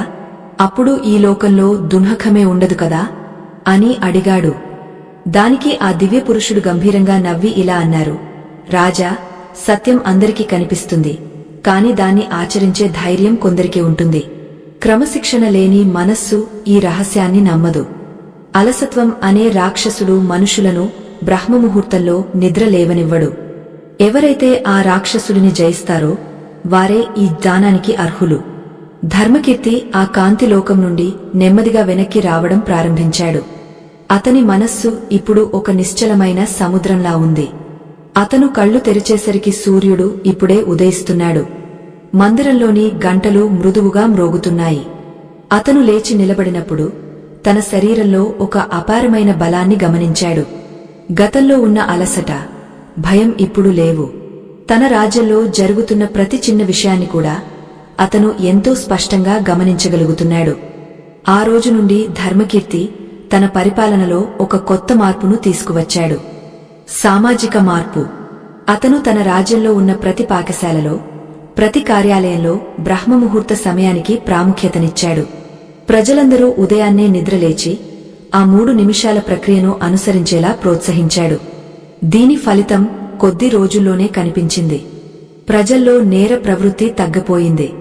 రోగాల బారిన పడేవారి సంఖ్య గణనీయంగా తగ్గింది. రైతులు తమ పొలాల్లో మరింత ఉత్సాహంగా పని చేయసాగారు. వ్యాపారస్తులు నిజాయితీగా వ్యాపారం చేయడం మొదలుపెట్టారు. రాజ్యంలో ఎక్కడ చూసినా ఒక తెలియని ప్రశాంతత, ఐశ్వర్యం తాండవిస్తున్నాయి. కాని ఈ శుభ పరిణామాలను సహించలేని ఒక చీకటి శక్తి పొరుగు రాజ్యంలో ఎదుగుతోంది. ఆ రాజు పేరు క్రూరవర్మ. అతను కేవలం యుద్ధాలను, రక్తపాతాన్ని నమ్ముతాడు. ధర్మకీర్తి రాజ్యం ఇంత తక్కువ సమయంలో ఇంతటి సంపన్నంగా ఎలా మారిందో అతనికి అర్థం కాలేదు. ధర్మకీర్తి దగ్గర ఏదో మాయాశక్తి ఉందని, దాన్ని దొంగిలించాలని అతను నిర్ణయించుకున్నాడు. క్రూరవర్మ తన సైన్యాన్ని సిద్ధం చేశాడు. కాని అతను యుద్ధానికి వచ్చే ముందు ఒక మాయావిని ధర్మకీర్తి రాజ్యానికి పంపాడు. ఆ మాయావి పని ప్రజల మనస్సులను కలుషితం చేయడం. ఆ మాయావి సామాన్య వేషంలో రాజ్యంలో ప్రవేశించాడు. ప్రజలకు లేనిపోని అనుమానాలు కలిగించడం మొదలుపెట్టాడు. ఈ 3 నిమిషాల మంత్రం వల్ల మీ శక్తిని రాజు దొంగలిస్తున్నాడు, ఇది మిమ్మల్ని బానిసలుగా మార్చడానికి చేస్తున్న కుట్ర అని ప్రచారం చేయసాగాడు. కొందరు ప్రజలు ఆ మాటలు నమ్మడం మొదలుపెట్టారు. మనిషి స్వభావం అటువంటిది, వెలుగు కంటే చీకటిని త్వరగా నమ్ముతుంది. ప్రజల్లో మళ్లీ అసంతృప్తి మొదలైంది. ఉదయాన్నే నిద్ర లేవడం మానేశారు. మళ్లీ రాజ్యంలో పాత సమస్యలు తలెత్తాయి. ధర్మకీర్తికి ఈ విషయం తెలిసింది. అతను బాధపడలేదు, కాని దీనికి పరిష్కారం ఏమిటా అని ఆలోచించాడు. బలవంతంగా ఎవరినీ దైవ మార్గంలో నడిపించలేము. ప్రజలకు తమ తప్పు తామే తెలుసుకునేలా చేయాలి. ధర్మకీర్తి మళ్లీ తన ధ్యాన మందిరానికి వెళ్లాడు. ఈసారి అతను తన కోసం కాదు, తన ప్రజల కోసం ఆ 3 నిమిషాల మంత్రాన్ని సంకల్పంగా మార్చాడు. అతని సంకల్పం ఆకాశంలోకి ఒక శక్తివంతమైన తరంగంలా ప్రయాణించింది. ఆ రాత్రి ప్రజలందరికీ ఒకే రకమైన కల వచ్చింది. ఆ కలలో వారు పడుతున్న కష్టాలు, ఆ మాయావి చేస్తున్న మోసం అన్నీ స్పష్టంగా కనిపించాయి. మరుసటి రోజు ఉదయం ప్రజలందరూ తమ తప్పు తెలుసుకుని రాజభవనం ముందు గుమిగూడారు. వారు ధర్మకీర్తిని క్షమించమని వేడుకున్నారు. ఆ మాయావి తన మంత్రాలు పని చేయకపోవడంతో అక్కడి నుండి పారిపోయాడు. ధర్మకీర్తి ప్రజలను ఉద్దేశించి ఇలా అన్నాడు: సోదరులారా, విశ్వాసం అనేది ఒక మొక్క వంటిది. దాన్ని ప్రతిరోజూ కృతజ్ఞత అనే నీటితో తడపాలి. మీలోని ప్రశాంతతను ఎవరు దొంగిలించలేరు, మీరే దాన్ని వదులుకుంటే తప్ప. ఈ 3 నిమిషాల సాధన మీ ఆత్మ గౌరవం కోసం, మీ కుటుంబ క్షేమం కోసం అని గుర్తుంచుకోండి. ఆ విధంగా ధర్మకీర్తి తన రాజ్యాన్ని మళ్లీ దారిలో పెట్టాడు. కాని క్రూరవర్మ సైన్యం ఇప్పుడు సరిహద్దులకు చేరుకుంది. వారు ధర్మకీర్తి రాజ్యాన్ని ముట్టడించడానికి సిద్ధంగా ఉన్నారు. ధర్మకీర్తి సైన్యం సంఖ్యలో తక్కువగా ఉంది, కాని వారి దగ్గర ఒక అజేయమైన శక్తి ఉంది. ఆ శక్తి యుద్ధ రంగంలో ఎలా పనిచేస్తుంది? వేల మంది శత్రు సైనికులను ధర్మకీర్తి తన మంత్రబలంతో ఎలా ఎదుర్కొంటాడు? ఈ ఆధ్యాత్మిక యుద్ధం ఏ మలుపు తిరుగుతుంది అన్నది ముందు ముందు మనం తెలుసుకోబోయే అద్భుత ఘట్టం. ఈ కథ కేవలం ఒక రాజు గురించి కాదు, మనలోని అంతర్గత శక్తుల గురించి. క్రూరవర్మ సైన్యం సరిహద్దుల వద్ద సముద్రంలా ఉప్పొంగుతోంది. వేల సంఖ్యలో ఏనుగులు, గుర్రాలు, కరవాలాలు ధరించిన సైనికులు యుద్ధోన్మాదంతో కేకలు వేస్తున్నారు. ఆ కేకలు ఆకాశాన్ని తాకుతున్నాయి. అటువైపు ధర్మకీర్తి సైన్యం సంఖ్యలో చాలా తక్కువగా ఉన్నా వారి ముఖాల్లో ఎటువంటి ఆందోళన లేదు. వారు యుద్ధానికి రాలేదు, ఒక మహా తపస్సు చేయడానికి వచ్చినట్లుగా నిశ్చలంగా ఉన్నారు. క్రూరవర్మ తన రథంపై నుండి అట్టహాసంగా నవ్వుతూ ధర్మకీర్తిని చూసి ఎగతాళి చేశాడు. ఓయి సాధురాజా, నీ 3 నిమిషాల మంత్రం నా బాణాల వేగాన్ని ఆపగలదా? నీ ఆధ్యాత్మికత నా సైన్యం తొక్కే తొక్కల కింద నలిగిపోవాల్సిందే అని గర్జించాడు. అతని కళ్లలో క్రూరత్వం తాండవిస్తోంది. ధర్మకీర్తి ప్రశాంతంగా తన రథం దిగా నేలమీద కూర్చున్నాడు. అతనిని చూసి అతని సైన్యం కూడా అలాగే నేలమీద పద్మాసనం వేసి కూర్చున్నారు. సూర్యోదయానికి ముందు సమయం అది. గాలిలో అద్భుతమైన నిశ్శబ్దముంది. క్రూరవర్మ ఆశ్చర్యపోయాడు. యుద్ధం చేయవలసిన సమయంలో వీరేమిటి ఇలా కూర్చున్నారు? వీరికి పిచ్చి పట్టిందా అని ఆలోచించాడు. ధర్మకీర్తి తన సైన్యానికి సంజ్ఞ చేశాడు.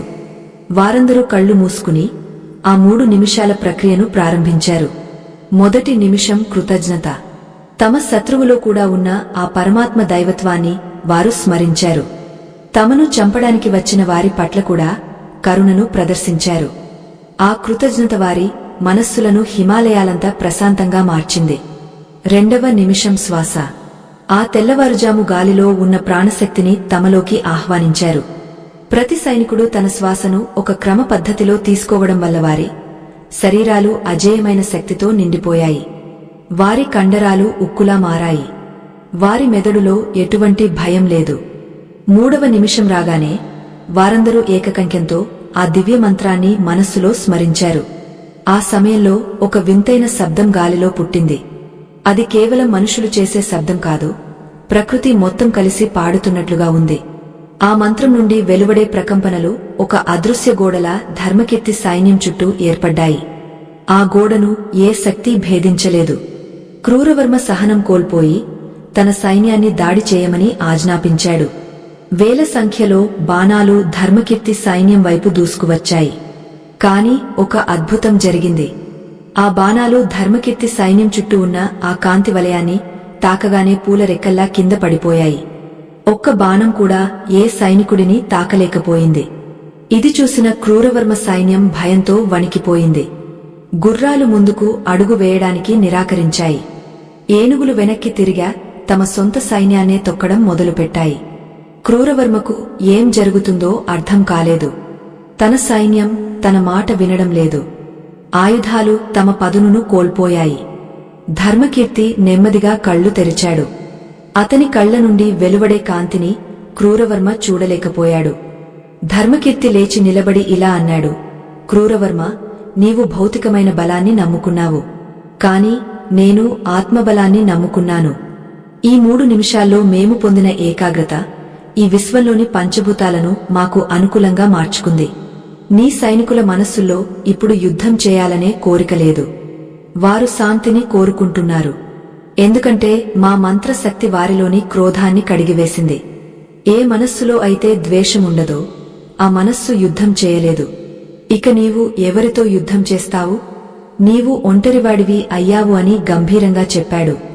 క్రూరవర్మ తన కత్తిని తీసుకుని ధర్మకీర్తి వైపు దూకాడు. కాని అతను ధర్మకీర్తి దగ్గరకు వెళ్లేసరికి అతని శరీరం స్తంభించిపోయింది. అతని కాళ్లు కదలడం లేదు. అతని చేతులు మొద్దుబారిపోయాయి. ధర్మకీర్తి ప్రశాంతంగా అతని దగ్గరకు వెళ్లి, క్రూరవర్మ, నీవు గెలవాలని అనుకున్నది భూమిని, కాని నీవు ఓడిపోయింది నీ మనస్సును. ఈ 3 నిమిషాల మంత్రం నీలో ఉన్న అహంకారాన్ని దహించి వేయడానికి సిద్ధంగా ఉంది. నీవు శరణు కోరుకుంటే నీకు ప్రాణభిక్ష పెడతాను అని అన్నాడు. క్రూరవర్మ కళ్లలో అప్పటివరకు ఉన్న అహంకారం పోయి భయం ప్రవేశించింది. అతను తన కత్తిని వదిలేసి ధర్మకీర్తి పాదాలమీద పడ్డాడు. శత్రు సైన్యం మొత్తం జయజయధ్వానాలు చేసింది. వారు తమ ఆయుధాలను పక్కన పెట్టి ధర్మకీర్తి సైనికులతో కలిసిపోయారు. అక్కడ శత్రువులు లేరు, మిత్రులు లేరు, కేవలం మానవులే ఉన్నారు. బ్రహ్మముహూర్తంలో చేసిన ఆ 3 నిమిషాల సాధన ఒక మహాయుద్ధాన్ని నివారించింది. వేలమంది ప్రాణాలను కాపాడింది. ఇది చూసిన దేవతలు ఆకాశం నుండి పుష్పవృష్టి కురిపించారు. ప్రకృతిమాత ఆనందంతో పులకించిపోయింది. ధర్మకీర్తి తన రాజ్యాన్ని కాపాడుకోవడమే కాకుండా శత్రువు రాజ్యాన్ని కూడా ధర్మ మార్గంలోకి తీసుకువచ్చాడు. ఈ విజయానికి కారణం ఏ ఆయుధమూ కాదు, కేవలం ఆ మంత్రం అందించిన అంతర్గత శాంతి. ఆ రాత్రి యుద్ధం జరగవలసిన చోట శాంతి సభ జరిగింది. ధర్మకీర్తి అందరికీ బ్రహ్మముహూర్తం యొక్క ప్రాముఖ్యతను వివరించాడు. నిద్ర లేవగానే మనం చేసే ఆలోచనలే మన జీవితాన్ని నిర్మిస్తాయని, క్రోధంతో నిద్రలేస్తే రోజంతా అశాంతిగా ఉంటుందని, కృతజ్ఞతతో నిద్రలేస్తే అద్భుతాలు జరుగుతాయని చెప్పాడు. క్రూరవర్మ కూడా ఆ మాటలు విని తన తప్పు తెలుసుకున్నాడు. అతను తన రాజ్యాన్ని ధర్మకీర్తికి అప్పగించి తాను కూడా ఆధ్యాత్మిక మార్గంలో నడవాలని నిర్ణయించుకున్నాడు. కాని ధర్మకీర్తి అతనిని వారించి, నీ రాజ్యాన్ని నీవే పాలించు, కాని ధర్మంతో పాలించు. ప్రతి ఉదయం ఆ 3 నిమిషాల సాధన మర్చిపోకు అని చెప్పాడు. కొన్ని రోజులు గడిచాయి. ధర్మకీర్తి రాజ్యానికి తిరిగి వచ్చాడు. కాని అతని మనస్సులో ఒక చిన్న వెలితి ఉంది. తను నేర్చుకున్న ఈ విద్య ఇంకా లోతైనదని, దీని వెనుక ఇంకా పెద్ద రహస్యాలు ఉన్నాయని అతనికి అనిపించింది. ఒకరోజు తెల్లవారుజామున అతను మళ్లీ ఆ దివ్యమైన 3 నిమిషాల ధ్యానంలో ఉండగా అతని ఎదుట ఒక దివ్య జ్యోతి ప్రత్యక్షమైంది. ఆ జ్యోతి నుండి ఒక మృదువైన వాణి వినిపించింది. రాజా, నీవు బాహ్య యుద్ధాలను గెలిచావు, కాని నీ అసలైన ప్రయాణం ఇప్పుడు మొదలవుతుంది. ఈ 3 నిమిషాల మంత్రం కేవలం భూమి మీద సుఖాలను ఇవ్వడానికే కాదు, ఇది మోక్షానికి దారి అని ఆ వాణి చెప్పింది. ధర్మకీర్తి ఆశ్చర్యపోయాడు. మోక్షం అంటే ఏమిటి? ఈ మంత్రం ద్వారా దాన్ని ఎలా పొందవచ్చు అని అడిగాడు. ఆ దివ్యవాణి ఇలా సమాధానమిచ్చింది.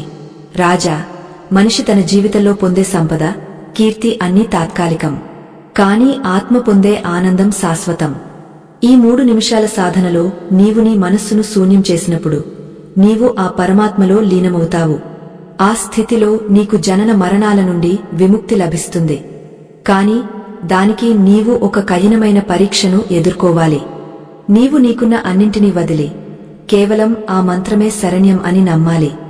అప్పుడు నీకు ఆ దివ్య దర్శనం లభిస్తుంది. ధర్మకీర్తి సిద్ధంగా ఉన్నానని చెప్పాడు. అతను తన రాజ్యాన్ని తన కుమారుడికి అప్పగించి మళ్లీ అడవుల బాట పట్టాడు. ఈసారి అతని వెంట ఎవరూ లేరు, కేవలం అతని ఆత్మవిశ్వాసం మాత్రమే ఉంది. అతను ఒక గుహలో కూర్చుని నిరంతరం బ్రహ్మముహూర్తంలో ఆ 3 నిమిషాల ప్రక్రియను చేస్తూ గంటల కొద్దీ ధ్యానంలో ఉండటం మొదలుపెట్టాడు. అతని శరీరం క్షీణిస్తోంది, కాని అతని ఆత్మ ప్రకాశిస్తోంది. అతని చుట్టూ ఉన్న క్రూర మృగాలు కూడా శాంతంగా అతనికి కాపలా ఉంటున్నాయి. పాములు అతని మెడలో హారంలా మారుతున్నాయి, కాని హాని చేయడం లేదు. ప్రకృతి మొత్తం అతనిని ఒక శిశువులా కాపాడుతోంది. అతను తన ధ్యానంలో ఒక స్థితికి చేరుకున్నాడు. అక్కడ శబ్దం లేదు, కాంతి లేదు, కేవలం శూన్యం ఉంది. ఆ శూన్యంలో అతనికి ఆ ఓంకార నాదం స్పష్టంగా వినిపిస్తోంది. అది అతని శరీరంలోని ప్రతి అణువులో ప్రతిధ్వనిస్తోంది. అతనికి తన గత జన్మలు అన్నీ గుర్తుకు వచ్చాయి. తాను ఎన్నిసార్లు పుట్టాడో, ఎన్నిసార్లు చనిపోయాడో అతనికి అర్థమైంది. ఈ 3 నిమిషాల మంత్రం తనను ఆ కాలచక్రం నుండి బయటకు తీసుకువస్తోందని అతను గ్రహించాడు. అతనిలో ఉన్న చివరి అహంకారం కూడా కరిగిపోయింది. అతను ఇప్పుడు ఒక రాజు కాదు, ఒక సాధకుడు కాదు, అతను కేవలం ఆ పరమాత్మలో ఒక బిందువు. కాని ఆ సమయంలో అతనికి ఒక పెద్ద విషణం ఎదురైంది. ఒక యక్షుడు అతని ముందు ప్రత్యక్షమై, రాజా, నీవు ఈ జ్ఞానాన్ని పొందితే లోకానికి ఏం లాభం? నీవు తిరిగి వెళ్లి నీ ప్రజలకు ఈ మోక్ష మార్గాన్ని బోధించు. నీవు ఒంటరిగా మోక్షం పొందడం స్వార్థం కాదా అని అడిగాడు. ధర్మకీర్తి మౌనంగా ఉన్నాడు. అతను ఏ నిర్ణయం తీసుకుంటాడు? తన మోక్షం కోరుకుంటాడా, లేక లోక కళ్యాణం కోసం మళ్లీ మనుషుల మధ్యకు వస్తాడా? ఈ ధర్మ సంకటం అతనిని ఏ మార్గంలో నడిపిస్తుంది? ఈ రహస్యం ముందు ముందు తెలుసుకోబోయే భట్టాల్లో అత్యంత ప్రధానమైనదే. ఆ యక్షుని ప్రశ్న ధర్మకీర్తి హృదయంలో ఒక మహత్తరమైన ఆలోచనను రేకెత్తించింది. తన కళ్ళు మూసుకునే ఉన్నా తన అంతర్నేత్రంతో ఆ యక్షుని దివ్య రూపాన్ని అతను దర్శించగలుగుతున్నాడు. ఆ యక్షుడు కేవలం ఒక అడ్డుకట్ట వేయడానికి రాలేదు, తనలోని నిశ్చలతను పరీక్షించడానికి వచ్చాడని ధర్మకీర్తి గ్రహించాడు. తన పెదవులపై ఒక చిరునవ్వు మెరిసింది. అతను గంభీరమైన స్వరంతో ఇలా అన్నాడు, ఓ దివ్య పురుషుడా, నీవు అడిగిన ప్రశ్నలో ఒక గొప్ప సత్యం దాగ ఉంది. కాని మోక్షం అంటే లోకం నుండి పారిపోవడం కాదు, లోకంలో ఉంటూనే లోకాతీతమైన స్థితిని అనుభవించడం. నేను పొందిన ఈ 3 నిమిషాల మంత్ర రహస్యం కేవలం నా ఒక్కడి కోసమే అయితే అది విద్య కాదు, అది స్వార్థం అవుతుంది. కాని నేను ఈ మంత్రాన్ని నా ప్రాణవాయువులో లీనం చేసుకున్నప్పుడు నేను ఈ విశ్వంలోని ప్రతి అణువుతో అనుసంధానం అయ్యాను. ఈ అడవిలో ఉన్న చెట్లు, పక్షులు, చివరకు నీవు కూడా నాలో భాగంగానే కనిపిస్తున్నారు. నేను ఎక్కడికి వెళ్ళాలి? నేను ఎక్కడ ఉన్నా ఆ పరమాత్మతోనే ఉన్నాను. నా ప్రజలకు ఈ జ్ఞానాన్ని అందించడం నా బాధ్యత కాదు, అది నా స్వభావం. వెలుగు తన ఉనికిని చాటుకోవడానికి ప్రయత్నించదు. అది సహజంగానే చీకటిని తొలగిస్తుంది. యక్షుడు అతని సమాధానానికి ముగ్ధుడయ్యాడు. కాని పరీక్ష ఇంకా ముగియలేదు. యక్షుడు తన మాయాశక్తితో ధర్మకీర్తి ముందు ఒక దృశ్యాన్ని సృష్టించాడు. ఆ దృశ్యంలో ధర్మకీర్తి రాజ్యం కనిపిస్తోంది. ప్రజలందరూ ఆకలితో అలమటిస్తున్నారు. అరాచకం తాండవిస్తోంది. ప్రజలు ధర్మకీర్తిని నిందిస్తున్నారు. రాజు మనల్ని వదిలేసి అడవులకు వెళ్లిపోయాడు, మన కష్టాలు పట్టించుకోవడం లేదు అని వారు ఆక్రోశిస్తున్నారు. ఆ దృశ్యం చూసి సామాన్యులెవరైనా చలించిపోతారు. కాని ధర్మకీర్తి నిశ్చలంగా ఉన్నాడు. అతను తన లోపల ఉన్న ఆ 3 నిమిషాల ప్రశాంతతను వీడలేదు. యక్ష ప్రశ్న, ధర్మ సంకటం. ఆ మాయా దృశ్యం వైపు చూస్తూ ధర్మకీర్తి ఇలా అన్నాడు: ఓ యక్షరాజా, ఈ మాయ నన్ను భయపెట్టలేదు. ఈ లోకంలో జరిగే ప్రతి సంఘటన ఒక కారణంతోనే జరుగుతుంది. నా ప్రజలు కష్టాలు పడుతున్నారంటే వారు మళ్లీ తమ అంతరంగం వైపు చూసుకోవాలని ప్రకృతి హెచ్చరిస్తోంది. నేను భౌతికంగా అక్కడ ఉన్నా లేకపోయినా నేను అందించిన ఆ 3 నిమిషాల మంత్ర విజ్ఞానం వారి దగ్గరే ఉంది. వారు ఆ రహస్యాన్ని స్మరించినంత కాలం వారికి ఎటువంటి లోటు ఉండదు. ఒకవేళ వారు దాన్ని మర్చిపోతే నేను మళ్లీ వెళ్లి గుర్తు చేస్తాను. కాని ఈ మాయ చిత్రాలు నా మనస్సును అశాంతికి గురి చేయలేవు. యక్షుడు తన అసలు రూపాన్ని వెల్లడించాడు. ఆయన ఒక సాక్షాత్తు దైవ స్వరూపంలా కనిపిస్తున్నాడు. రాజా, నీవు నిజమైన స్థితప్రజ్ఞుడివి. బ్రహ్మముహూర్తంలో నీవు చేసే ఆ 3 నిమిషాల సాధన నిన్ను ఒక మహోన్నత స్థితికి చేర్చింది. ఈ సమయంలో నీవు ఏది అడిగినా నేను ప్రసాదిస్తాను. నీకు స్వర్గలోక భోగాలు కావాలా, లేక అనంతమైన జ్ఞానం కావాలా అని అడిగాడు. ధర్మకీర్తి వినయంగా తలవంచి, స్వామీ, నాకు ఏ భోగాలు వద్దు. నేను తెలుసుకున్న ఈ 3 నిమిషాల మంత్ర రహస్యం ప్రతి సామాన్య మానవుడికి అందాలి. ప్రతి ఒక్కరూ నిద్రలేవగానే ఆ 3 నిమిషాల దివ్యత్వాన్ని అనుభవించాలి. అదే నా కోరిక అని చెప్పాడు. ఆ దివ్య పురుషుడు ఆనందంతో ఇలా అన్నాడు: రాజా, నీ కోరికలోక కళ్యాణకారకం. అందుకే ఈ మంత్రం యొక్క మరొక గుజ్జ రహస్యాన్ని నీకు ఉపదేశిస్తున్నాను. బ్రహ్మముహూర్తంలో మనిషి నిద్రలేవగానే అతని మెదడులో ఉండే పీనియల్ గ్రంథి ఒక ప్రత్యేకమైన ద్రవాన్ని స్రవిస్తుంది. ఆ సమయంలో చేసే మంత్రపఠనం ఆ ద్రవంతో కలిసి శరీరమంతా అమృతంలా ప్రవహిస్తుంది. ఇది కేవలం ఆధ్యాత్మికం కాదు, ఇది ఒక మహాశాస్త్రం. ఈ రహస్యాన్ని ఎవరైతే పాటిస్తారో వారికి అకాల మృత్యువు ఉండదు. వారు నిరంతరం యవ్వనంగా, ఉత్సాహంగా ఉంటారు. వారి ఆలోచనలు సత్యం అవుతాయి. శబ్ద బ్రహ్మ ఉపాసన.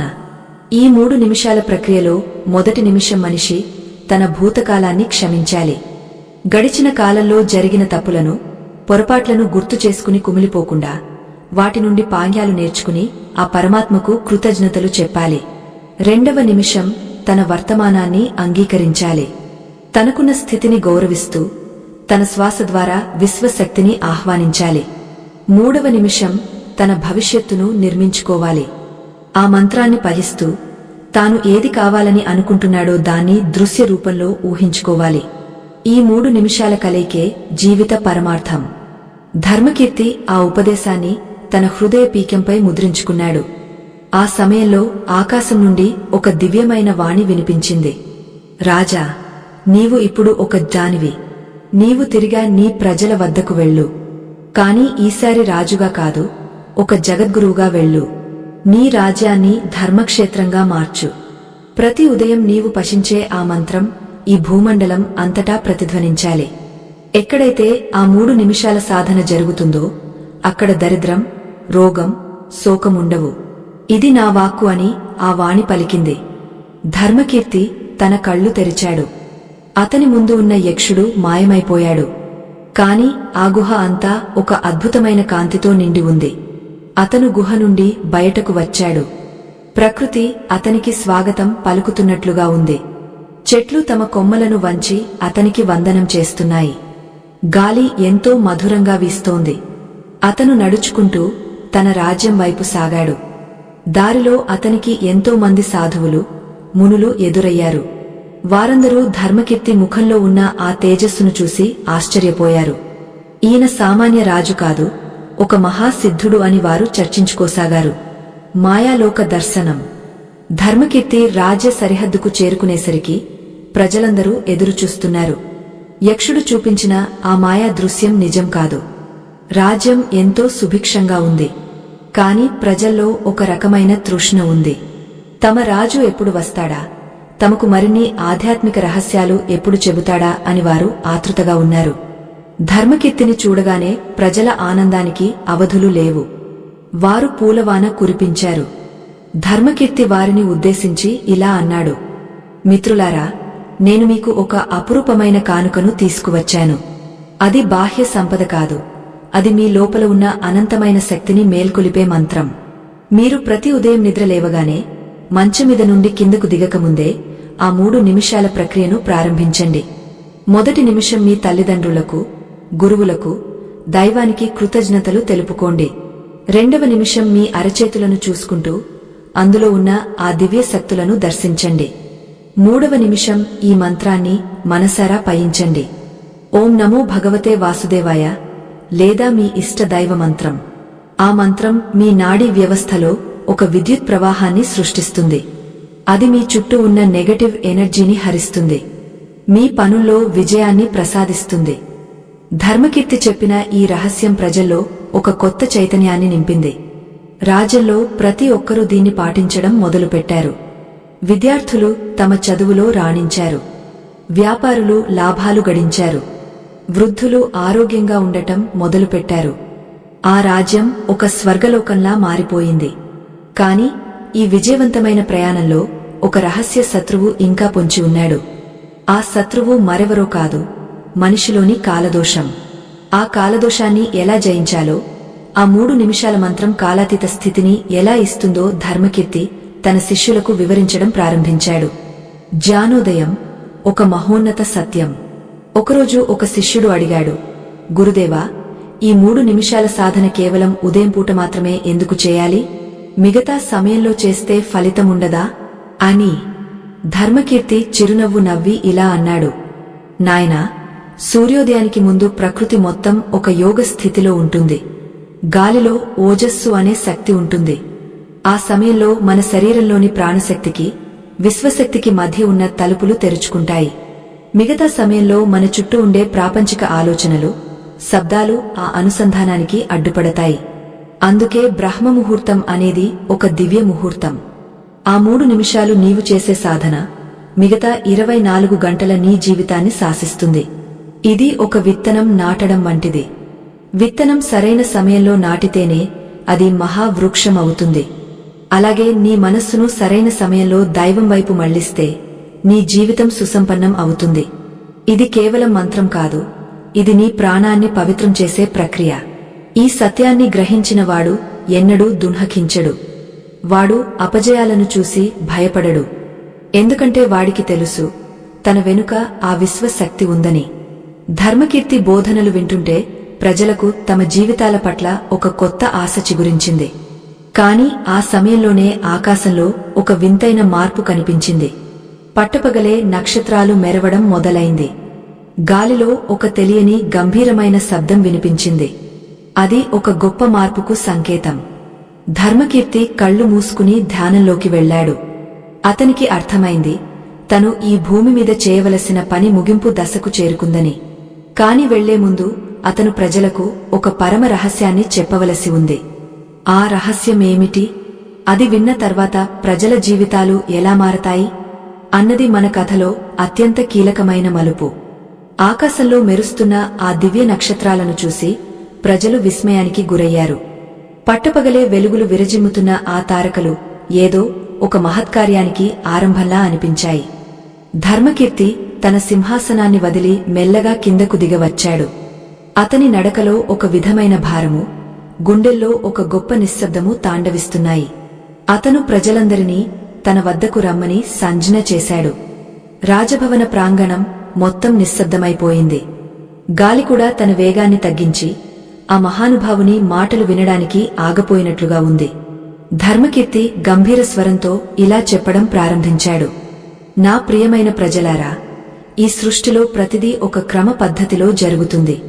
సూర్యుడు ఉదయించడం, చంద్రుడు వెలుగునివ్వడం, నదులు ప్రవహించడం అన్నీ ఆ పరమాత్మ సంకల్పం. కాని మనిషి మాత్రమే తన స్వార్థంతో ఆ సంకల్పానికి అడ్డు తగులుతున్నాడు. నేను మీకు నేర్పించిన ఆ 3 నిమిషాల మంత్రం కేవలం మీ సంపద కోసం కాదు. అది మీ ఆత్మను పరమాత్మతో కలిపే ఒక సేతువు. ఈ నక్షత్రాల వెలుగు మనకు ఒక హెచ్చరికను ఇస్తోంది. కాలం వేగంగా మారుతోంది. ఈ మార్పులో మీ మనస్సును నిలకడగా ఉంచుకోవడమే మీరు సాధించవలసిన అతిపెద్ద విజయం. మనం నిద్రలేవగానే ఆ 3 నిమిషాల ప్రక్రియలో చేసే మొదటి నిమిషం గురించి మీకు తెలుసు. అది కృతజ్ఞత. కాని ఆ కృతజ్ఞత కేవలం మాటల్లో ఉండకూడదు. అది మీ హృదయం నుండి ఒక ప్రవాహంలా రావాలి. మీరు శ్వాస తీసుకుంటున్న ప్రతిసారి ఈ విశ్వం మీకు తోడుగా ఉందన్న నమ్మకం కలగాలి. ఎవరైతే ఈ కృతజ్ఞతను అలవరుచుకుంటారో వారి దగ్గరకు అష్టైశ్వర్యాలు తలవంచి వస్తాయి. లక్ష్మీదేవి చంచలమైనది అంటారు, కాని కృతజ్ఞత ఉన్న చోట ఆమె స్థిరంగా నిలబడుతుంది. మీ దరిద్రం అనేది మీ జేబులో లేదు, అది మీ మనస్సులో ఉంది. ఆ మనస్సును మార్చుకోవడమే మొదటి మెట్టు. 2వ నిమిషం శ్వాస ప్రక్రియ. నాయనలారా, మీ శ్వాస అనేది కేవలం గాలి పీల్చుకోవడం కాదు. అది ఆ పరమాత్మ మీకు ప్రసాదించిన ప్రాణదానం. మీరు గాలిని లోపలికి తీసుకున్నప్పుడు ఆ విశ్వంలోని చైతన్యం మీలోని 72,000 నాడులను శుద్ధి చేస్తోందని భావించండి. బ్రహ్మముహూర్తంలో ఉండే ఆ గాలిలో ఒక దివ్యమైన విద్యుత్తు ఉంటుంది. అది మీ మెదడులోని ప్రతి కణాన్ని మేల్కొల్పుతుంది. దీనివల్ల మీ ఆలోచనలు పవిత్రమవుతాయి.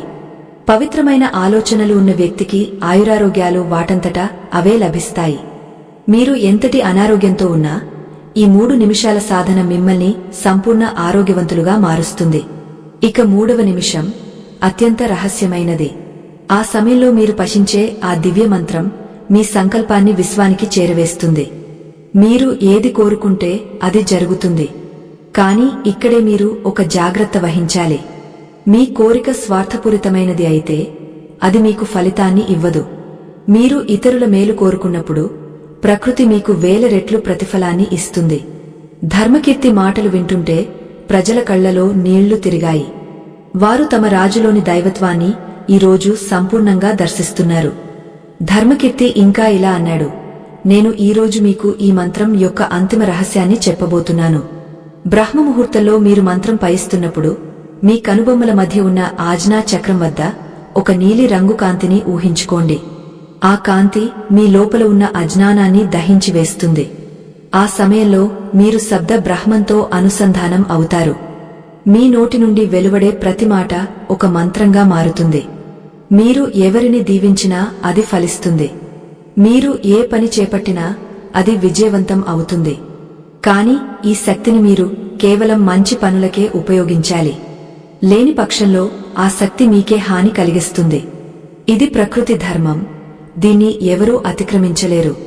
రాజ్యంలో ఉన్న పండితులు, మేధావులు ధర్మకీర్తి బోధనలకు విస్తుపోయారు. ఇంతటి గంభీరమైన రహస్యాలను ఇంత సరళంగా ఎవరూ చెప్పలేదు. ధర్మకీర్తి తన ప్రసంగాన్ని కొనసాగస్తూ, మిత్రులారా, నేను మీకు ఈ విద్యను నేర్పించడానికి ఒక కారణముంది. రాబోయే రోజుల్లో ప్రపంచం ఎన్నో మార్పులకు లోనవుతుంది. మనిషి తన ఉనికిని కోల్పోయే పరిస్థితి వస్తుంది. అప్పుడు ఈ 3 నిమిషాల సాధన మాత్రమే మీకు రక్షణ కవచంలా నిలుస్తుంది. మీ ఇళ్లే మీ దేవాలయాలుగా మారాలి. మీ మనస్సులే మీ మంత్రపీకాలు కావాలి. అప్పుడే ఈ భూమి మీద స్వర్గం సాక్షాత్కరిస్తుంది అని బోధించాడు. ఆ సమయంలో ఆకాశం నుండి ఒక దివ్యమైన సుగంధం వెలువడింది. గాలిలో మంగళ వాయిద్యాలు మ్రోగుతున్నట్లుగా అనిపించింది. ధర్మకీర్తి తన కళ్లను నెమ్మదిగా మూసుకున్నాడు. అతని శరీరం చుట్టూ ఒక అద్భుతమైన తేజస్సు ఏర్పడింది.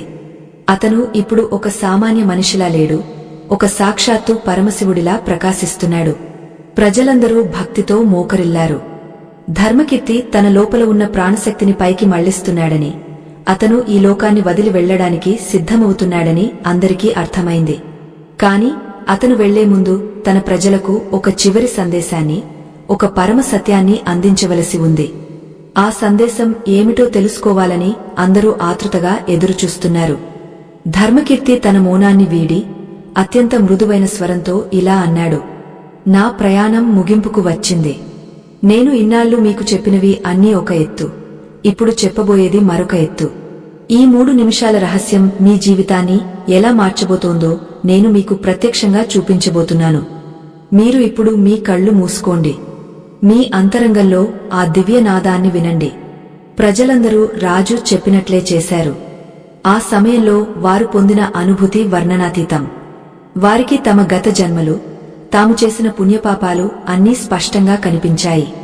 వారందరి హృదయాల్లో ఒక వింతైన శాంతి నెలకొంది. తమ రాజు తమకు ఇస్తున్నది కేవలం ఒక మంత్రం కాదు, అది ఒక అమృత ప్రసాదం అని వారు గ్రహించారు. ధర్మకీర్తి తన 2 చేతులను పైకి చాచాడు. ఆకాశం నుండి ఒక పెద్ద కాంతి కిరణం అతనిపై పడింది. ఆ కిరణం భూమిని తాకగానే ఆ రాజ్యంలో ఉన్న కరువు కాటకాలు, రోగాలు అన్నీ ఒక్క క్షణంలో మాయమైపోయాయి. ఎండిపోయిన చెట్లు చిగురించాయి. నదులు నిండుగా ప్రవహించాయి. ఇది ఒక అద్భుతం. ఇది ఒక మాయ కాదు, ఇది ధర్మం యొక్క శక్తి. బ్రహ్మముహూర్తంలో చేసే నిష్కామ సాధన యొక్క ఫలితం. ధర్మకీర్తి ఆ కాంతిలో మెల్లగా కలిసిపోతున్నాడు. అతని రూపం అస్పష్టంగా మారుతోంది. కాని అతని గొంతు మాత్రం అందరికీ వినిపిస్తూనే ఉంది. నాయనలారా, నేను ఎక్కడికి వెళ్లడం లేదు. ఈ 3 నిమిషాల మంత్రం ఎక్కడైతే పహించబడుతుందో అక్కడ నేను ఉంటాను. మీ ప్రతి శ్వాసలో నేను ఉంటాను. మీ ధర్మంలో నేను ఉంటాను. ఈ సాధనను మాత్రం వదలకండి. ఇదే మీ తరతరాలకు శ్రీరామరక్ష. ధర్మకీర్తి చెప్పిన ఆ చివరి మాటలు ప్రతి ఒక్కరి గుండెల్లో ముద్రించుకుపోయాయి. ఆ కాంతి క్రమంగా ఆకాశంలోకి కలిసిపోయింది. అక్కడ కేవలం ఒక దివ్యమైన ప్రశాంతత మిగిలింది. ప్రజలందరూ కళ్ళు తెరిచేసరికి అక్కడ ధర్మకీర్తి లేడు. కాని అతని పాదముద్రలు మాత్రం బంగారు వర్ణంలో మెరుస్తున్నాయి. ఆ పాదముద్రల నుండి ఒక అద్భుతమైన పరిమళం వెలువడుతోంది. ప్రజలు ఆ పాదముద్రలకు నమస్కరించి తమ రాజు చూపిన బాటలో నడవాలని నిశ్చయించుకున్నారు. కాని ఆ సమయంలోనే ఒక వింతైన సంఘటన జరిగింది. రాజభవనం మధ్యలో ఉన్న ఒక పురాతనమైన శిల పగిలిపోయింది. ఆ శిల లోపల నుండి ఒక తాళపత్ర గ్రంథం బయటకు వచ్చింది. ఆ గ్రంథంలో ఏమి ఉంది? ధర్మకీర్తి తన ప్రజల కోసం వదిలి వెళ్లిన ఆ చివరి రహస్యమేమిటి? అది ఈ ప్రపంచాన్ని ఎలా మార్చబోతోంది? ముందున్న కాలంలో మనం ఆ రహస్యాన్ని తెలుసుకోబోతున్నాం. బ్రహ్మముహూర్తం యొక్క సంపూర్ణ వైభవం ఏమిటో, ఆ 3 నిమిషాల సాధన ఒక సామాన్య మనిషిని దైవంగా ఎలా మారుస్తుందో ఈ గ్రంథం వివరిస్తుంది. ఈ కథా ప్రయాణం ఇప్పుడు ఒక మహోన్నతమైన ముగింపు వైపు సాగుతోంది. ఆ ముగింపు మీ జీవితాలను ఒక కొత్త మలుపు తిప్పుతుంది. సిద్ధంగా ఉండండి. ఆ దివ్యజ్ఞానాన్ని స్వీకరించడానికి మీ మనస్సును సిద్ధం చేసుకోండి. ఈ లోకంలో అసాధ్యమైనది ఏదీ లేదు. ఆ పరాశక్తి మీ వెంట ఉన్నప్పుడు. ఆ శిల పగిలిన శబ్దం రాజధాని అంతటా ఒక దివ్యమైన ప్రకంపనలా ప్రతిధ్వనించింది. ఆ శిల లోపల నుండి వెలువడిన తాళపత్ర గ్రంథం సామాన్యమైనది కాదు. అది బంగారు వర్ణంలో మెరుస్తూ ఒక వింతైన పరిమళాన్ని వెదజల్లుతోంది. రాజ్యపు ప్రధాన అర్చకులు ఎంతో భక్తితో, వణుకుతున్న చేతులతో ఆ గ్రంథాన్ని పైకి తీశారు. ప్రజలందరూ నిశ్శబ్దంగా, శ్వాస బిగబట్టి ఆ గ్రంథంలో ఏముందో తెలుసుకోవాలని ఆతృతగా చూస్తున్నారు. ఆ తాళపత్రాలపై ఉన్న అక్షరాలు మనుషులు రాసినవి కావు. అవి సాక్షాత్తు దైవలిపిలా కనిపిస్తున్నాయి. అర్చకులు ఆ గ్రంథాన్ని తెరిచి అందులోని మొదటి వాక్యాన్ని చదవగానే వారి కళ్ల నుండి ఆనంద బాష్పాలు రాలాయి. ఆ గ్రంథంలో ధర్మకీర్తి ఇలా రాశాడు: నా ప్రియమైన ప్రజలారా, మీరు ఈ అక్షరాలను చదువుతున్నారంటే నేను భౌతిక రూపంలో మీకు దూరమయ్యానని అర్థం. కాని నేను మీకు వదిలి వెళ్తున్న ఈ జ్ఞానం 110 సంవత్సరాల నా తపస్సు యొక్క ఫలం. బ్రహ్మముహూర్తంలో మీరు గడిపే ఆ 3 నిమిషాల సమయం మీ జీవితాన్ని ఎలా మారుస్తుందో ఈ గ్రంథం మీకు వివరిస్తుంది. ఇది కేవలం ఒక ఆచారం కాదు. ఇది ఈ విశ్వం యొక్క రహస్య తలుపులను తెరిచే తాళంచెవి. మొదటి నిమిషం మీరు చేసే కృతజ్ఞత ప్రక్రియ మీ శరీరంలోని ప్రతి కణాన్ని దైవత్వంతో నింపుతుంది. మీరు ఈ ప్రపంచానికి ఇచ్చే కృతజ్ఞత మీకు తిరిగా ఐశ్వర్యంగా మారుతుంది. రెండవ నిమిషం మీరు చేసే ఆ శ్వాస ప్రక్రియ మీ ప్రాణశక్తిని విశ్వశక్తితో అనుసంధానిస్తుంది. మన శరీరంలో ఉండే 72,000 నాడులు ఈ సమయంలోనే అత్యంత చురుగ్గా ఉంటాయి. మీరు పీల్చే ప్రతి శ్వాస మీ ఆయుష్ను పెంచుతుంది, మీ మనస్సులోని మాలిన్యాలను కడిగివేస్తుంది. కాని అత్యంత ప్రధానమైనది ఆ 3వ నిమిషం. ఆ సమయంలో మీరు వినవలసిన, స్మరించవలసిన ఆ మంత్రం మీ తలరాతను మారుస్తుంది. ఆ మంత్రం ఏమిటో, దాన్ని ఎలా పఠించాలో ఇప్పుడు నేను మీకు వివరిస్తాను. ఇది తెలుసుకున్నవాడు ఈ లోకంలో దేనికి భయపడడు. వాడు అజేయమైన శక్తివంతుడు అవుతాడు. గ్రంథంలో వివరించిన ప్రకారం ఆ 3వ నిమిషంలో మనిషి తన అంతరంగంలో ఒక అద్భుతమైన ధ్వనిని వినాలి. ఆ ధ్వని అకార, ఉకార, మకార సముదాయమైన ఓంకారనాదం. అయితే ఆ ఓంకారాన్ని కేవలం నోటితో పలకడం కాదు, దాన్ని నాభి నుండి హృదయం వరకు ప్రయాణింపజేయాలి. ఆ నాదం మీ వెన్నెముక గుండా ప్రయాణించి మెదడును తాకినప్పుడు మీలో ఉన్న సుప్త చేతనావస్థ మేల్కొంటుంది. ఆ సమయంలో మీరు ఏ చిన్న సంకల్పం చేసినా అది విశ్వవ్యాప్తమై తీరుతుంది. మీరు ఆరోగ్యం కావాలని కోరుకుంటే ఆరోగ్యం, సంపద కావాలని కోరుకుంటే సంపద మీ చెంతకు చేరతాయి. ధర్మకీర్తి ఆ గ్రంథంలో మరొక అద్భుతమైన సత్యాన్ని రాశాడు. బ్రహ్మముహూర్తంలో ఆ 3 నిమిషాల సాధన చేసేటప్పుడు మీరు మీ 2 అరచేతులను కలిపి కళ్లకు అద్దుకోవాలి. ఆ సమయంలో మీ కళ్ల నుండి వెలువడే తేజస్సు మీ చేతుల ద్వారా శరీరమంతా ప్రవహిస్తుంది. దీనివల్ల మీ చుట్టూ ఒక అభేద్యమైన రక్షణ కవచం ఏర్పడుతుంది. ఎటువంటి క్షుద్ర శక్తులు, దిష్టి దోషాలు మీ దరిచేరవు. మీ ఇల్లు ఒక పవిత్రమైన ఆలయంలా మారుతుంది. మీ ఇంట్లో ఉండే ప్రతి వస్తువు దైవత్వంతో నిండిపోతుంది. ఇది ధర్మకీర్తి తన ప్రజలకు ఇచ్చిన అంతిమ వరం. ఆత్మ బంధువులారా, ఈ కథ ద్వారా మనం తెలుసుకోవలసిన అత్యంత ముఖ్యమైన పరమార్థాన్ని వివరించే ముందు ఒక చిన్న విన్నపం. ఈ ధర్మ యజ్ఞంలో మీ సంపాదనలో కొంత భాగాన్ని వినియోగించడం వల్ల మీకు అపారమైన పుణ్య ఫలం దక్కుతుంది. మా ఈ ప్రయత్నాన్ని గౌరవించి మాకు మద్దతు ఇవ్వాలనుకునేవారు ఇప్పుడు స్క్రీన్ మీద కనిపిస్తున్న స్కానర్ని స్కాన్ చేసి మీ శక్తి మేరకు తోడ్పాటును అందించవచ్చు. ఇక ఇప్పుడు మన జీవితాలనే మార్చివేసే ఆ కీలకమైన ముగింపుని విందాం. ఇది ప్రతి ఒక్కరూ తెలుసుకోవాల్సిన అసలైన సత్యం. ఆ తాళపత్ర గ్రంథం చివరలో ధర్మకీర్తి ఒక పరమ రహస్యాన్ని వెల్లడించాడు.